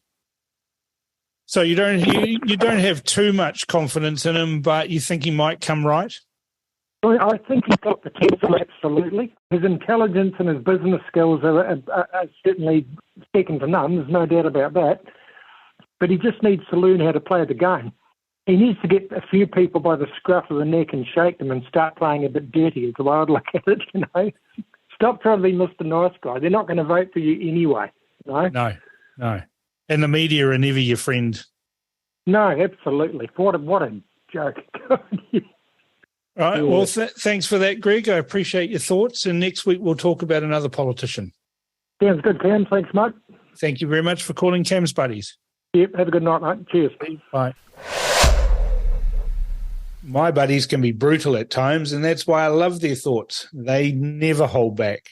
They're unafraid to challenge me or my thinking. And there are many times my views and reckons have been formed by these free and frank discussions. Perhaps the National Party might like to hire them as a focus group. Let us know in the comments sent to inbox@realitycheck.radio or text to 2057 which leader you think should be the focus of next week's Cam's Buddies. RCR is on a mission to revive honest media, and now you too can be an integral part of it by joining the RCR Foundation Members Club.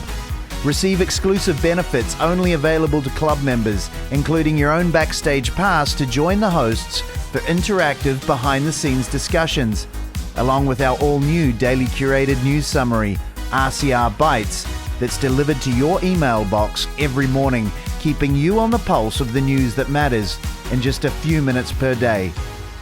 To find out more, visit realitycheck.radio/members to see how you can join the mission that's making a difference. Our text machine is now live. Send us your thoughts by texting your message to 2057. That's 2057. So get in touch with us now.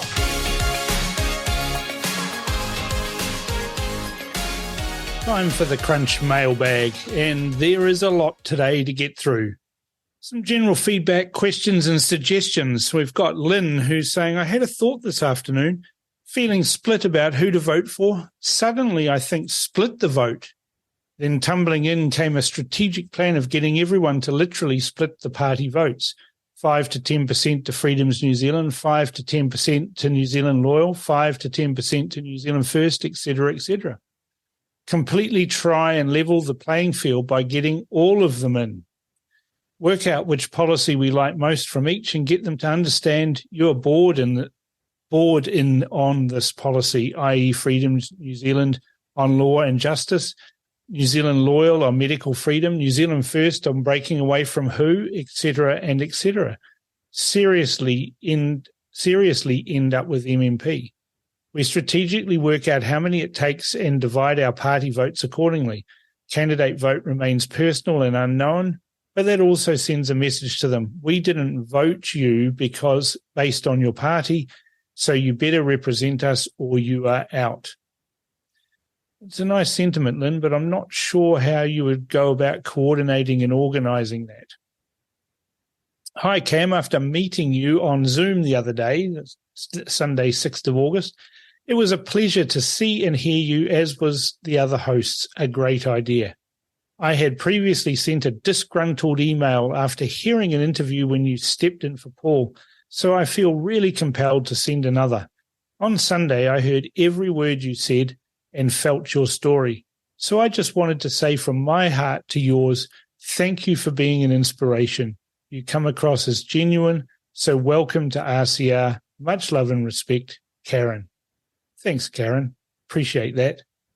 Day one listener. So excited to be hearing real news and views. I'm loving the way the RCR is evolving, and now I'm a foundation member. I'm sending links to everyone. Loving you all, but Jaspreet and Don, Political Fridays and The Crunch are my not-to-miss live. Thank you for replays. Keep up the good work, Rosa. Max and Allison write, we're currently in Vienna. Thought we would attempt to listen. Our first attempt, and eureka, we listened to The Crunch last night. Fantastic. Glad we joined and subscribed. Please keep up the great programs. I have a long missive here from Sarah. Hi, Cam. Thanks for your informative program. I'm really enjoying your shows. I'd like to share some thoughts with you to see if you would like to raise them in one of your shows. I think there's a big difference between how MMP works and how it should work. It is supposed to be reflective of the voter's choice.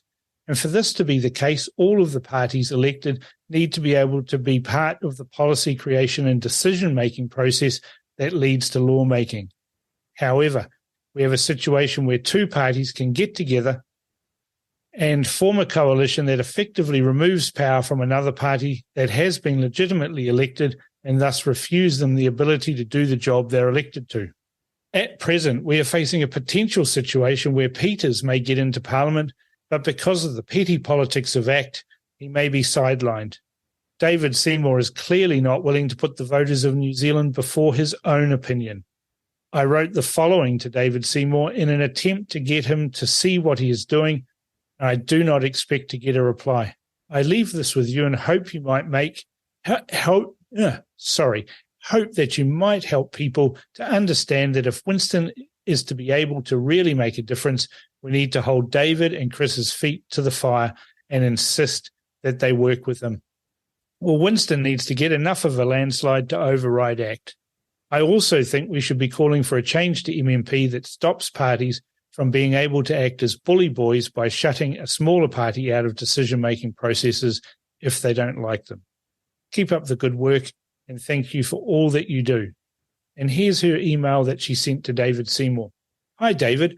I'm writing to you to say that while I support many of ACT's policies, I find it deeply disturbing that you are against working with other politicians who are elected if you do not like them. I'm referring to your statement regarding Winston Peters, and the campaign that you are waging against him is not doing you any favours at all in the minds of reasonable and fair-minded Kiwis. I've heard a number refer to it as interfering in a fair political process and as dirty politics. A number of ACT supporters that I know are being turned off for what they see as petty kindergarten behaviour. I've gone from supporting ACT to being more interested in Winston Peters because he is showing more integrity around putting the voting public of New Zealand first than any other party. The point of MMP is for the House to be representative of New Zealand and the voters' choice. And this means that all politicians should have at the forefront of their minds the determination to put personality differences aside and to work together so that the Parliament and its decision-making is truly reflective of what the voters have called for.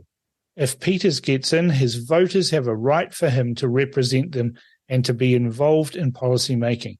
It is as simple as that. I would ask that you put New Zealand and the voters before your own likes and dislikes and behave with more grace than you are currently doing. Well, Sarah, I don't think you'll get a reply either, but, wonders will never cease. Now, a little bit of negative feedback. I've asked for that, and I welcome it. Here we go. We've got Tracy. I disagree with you on most things you said, starting a show on July 26th about smaller parties. You are shutting down the conversation with your influence. Things I thought RCR was started to promote and engage in. The smaller parties that have MPs in government today started somewhere, so it is possible. It can be done. It is a reality, mate. The real issues for this election for New Zealand will not be changed by voting for any of the current political parties, and you need to be real about that. All current parties are sold on overseas influences, investment and control of New Zealand with UN, WHO, WEF, BlackRock, etc. It's about a top-heavy centralised government. It's about equality for every New Zealander. It is human rights and free speech. If things aren't changed, we lose New Zealand for New Zealanders. Where are the voices in our current government standing against these issues that are destroying our country? Correct me if I'm wrong, but I don't hear any. Give the new, smaller parties a fair shot instead of writing them off. You have influence. Use it to allow all to have a voice instead of shutting down their voice and pushing New Zealand off a cliff in a direction of the establishment as it is today. The two questions you asked can be easily answered by getting a fair shot with the media, Cam, of which you are a part, and seem to be the same as the MSM. Hopefully a bit of a reality check for you. This election is far too important for you to dismiss parties that can offer a real positive change to the direction New Zealand is heading with all the current parties in government. My vote is for the Leighton Baker Party, serving with accountability, rebuilding New Zealand. I would like to hear from Leighton Baker and Dr. Wendy Gillespie, and the other parties too. Give them a fair go, mate. Thanks, Tracy. Now, Tracy, I'll take that on board, but I deal in reality, not hopium. And whilst these are good people that are out there pushing particular ideas and their political parties, the reality is they're unlikely to be elected. And so I deal with reality and what is possible. And there's many things that are possible in politics. And you will have heard today on this show 3 people talking about some possibilities and how that could be done. So I look forward to further correspondence from you. Hopefully you'll learn something about politics, something that I've spent nearly 40 years doing. Now to my interview with Ashley Church. Love Cam on Faith. As far as selling faith, its actions speak louder than words. It's what faithful do, especially coping with life's challenges and how you get through. I know I couldn't live without my faith in Jesus. And that was Brenda. Mike from Foxton, a regular correspondent, says, "Hi, Cam. I'm listening to The Crunch right now, and I believe that you're 100% correct about Jackboot. She was and still is evil. That smirk she had on her face when she said she wanted a 2-tier society haunts me even now, and it stokes the fire in my soul to beat this government and get Winston in. Jackboot needs to be held to account. Keep up the excellent work, Cam. Looking forward to tomorrow morning with you all on the political agenda." Don writes, "Disappointing on the national guy you have on now and how he supports the lockdowns. He's a terrible human being. Shows the level of brainwashing in Parliament. Oh my God, Cam, how can you listen to this guy? I don't know where he's getting his numbers from, but he's way behind the times and I believe is a poor judge of a person's character. Seriously, he needed a year to work out that there was something wrong and still gives Jackboot the benefit of the doubt. He has lost any credibility he had with me. Oh my God, he just keeps digging the hole and does not know when to stop. I'm sorry, I can't agree with him. Well, Mike, you might not agree with him, but, you know, the previous correspondent said we've got to have all types and all voices, so I'll keep doing that. Greg writes, just listen to another woke Christian, Ashley Church, on your show, re the COVID debacle. And Jason says, the first guy you interviewed needs to read the book, The Twisting of the Treaty. Winston Peters gets my vote. Nat's an actor on board with woke, man-made global warming. I'm not. That's a biggie for me. And Hugh sends us a message, says, love your show, Cam, but your touching faith in national enact is just that. It's quite clear that eugenics and world order are the order of the day. No one should vote for any existing parliamentarian that are in lockstep with Agenda 30. Division is behind the aims and to create clear demarcation by branding voice recognition globally. And Hugh, I'm not. I have no touching faith in national or act. That ship sailed a long time ago with me, and their actions during the pandemic ensured that I would never vote for either of them ever again. Anonymous writes, Cam, it appears the country is going to be in a lot of strife.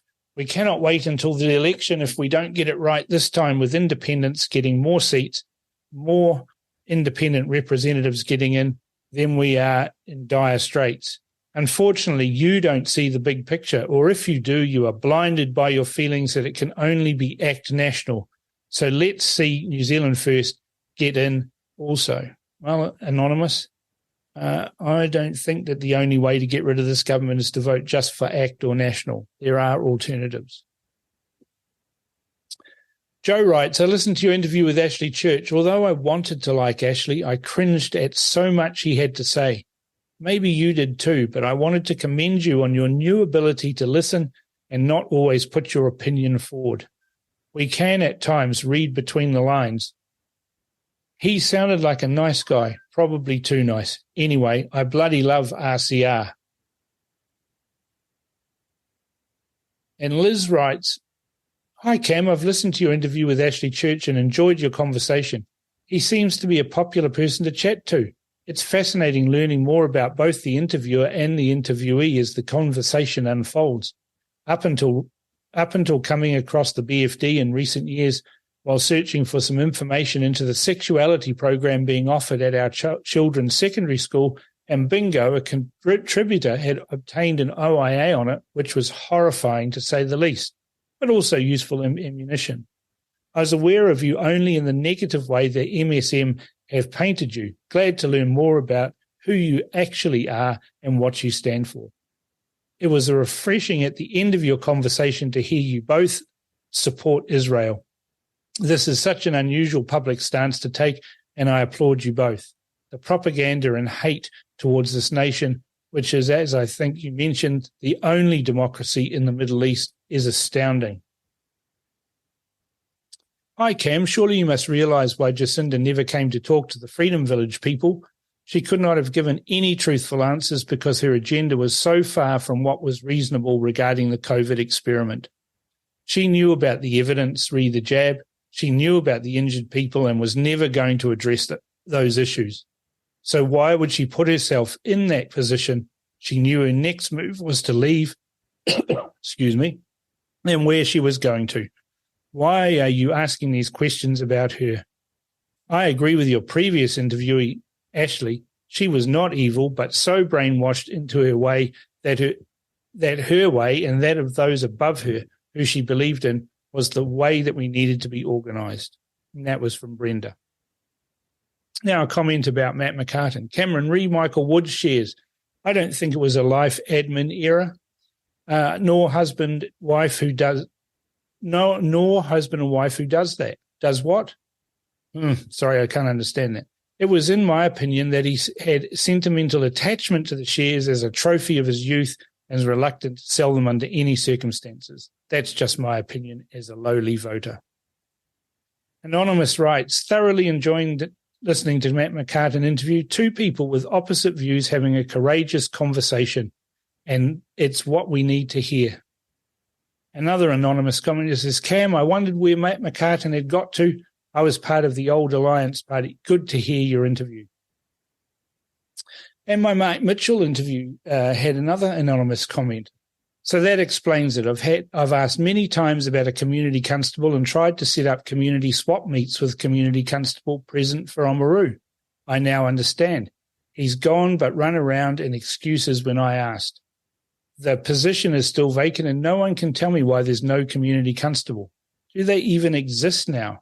Where are the good ones? How do we set up community without our dear community constable outside the tyranny of other cops? We miss them. And some feedback about Cam's buddies. Great interviews, Cam. Your buddies are correct. It is truly depressing that our so-called leaders are completely incompetent. We will be in energy poverty. Our economy will grind to a halt. Hopefully New Zealanders will wake up before the election. Regards, Diane. Love your buddies. Common sense opinions. Cheers. And Bobby says, regarding BlackRock monies, every loan has interest applied, but my concern is what security we have had to offer our land. If we default on payments, what does BlackRock receive in compensation? Thanks you so much for the feedback. I appreciate it every week, and I try to get through all of it, and I welcome positive, negative, and suggestions. And as you will have seen, a suggestion from the previous week was in one of my interviews this week. So keep sending those through. I appreciate them immensely. Check out our brand new RCR Foundation Members Club. Go to realitycheck.radio/members and join now. Right, that's it for the Crunch this week. Be mindful about what Sandra Gowdy has said about the wasted vote.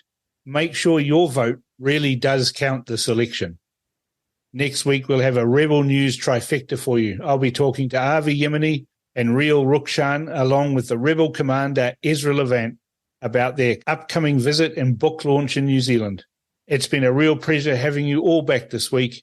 I'm loving the feedback and really enjoying talking to so many people, sharing their thoughts on politics, life, and everything in between.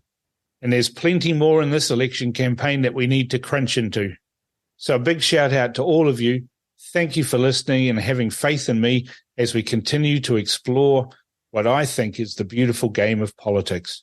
Don't forget, email suggestions to inbox@realitycheck.radio for people for me to interview, and let's make this show the best political show in New Zealand. Stay tuned for a breakfast show repeat coming up next, with features including Money Talks with my mate Farzan Irani and Perigo's Perspective with the one and only Lindsay Perigo. Finally, to finish, I thought a jaunty little number from my playlist, The Hardest Cut from Spoon. Looking forward to having you join me again next Thursday at 4 p.m. for The Crunch with Cam Slater. You've been listening to The Crunch with Cam Slater. Remember, you can check out the replays for today's show on our website at www.realitycheck.radio/replays. Tune in every Thursday at 4 p.m. for more with Cam Slater, right here on RCR, Reality Check Radio.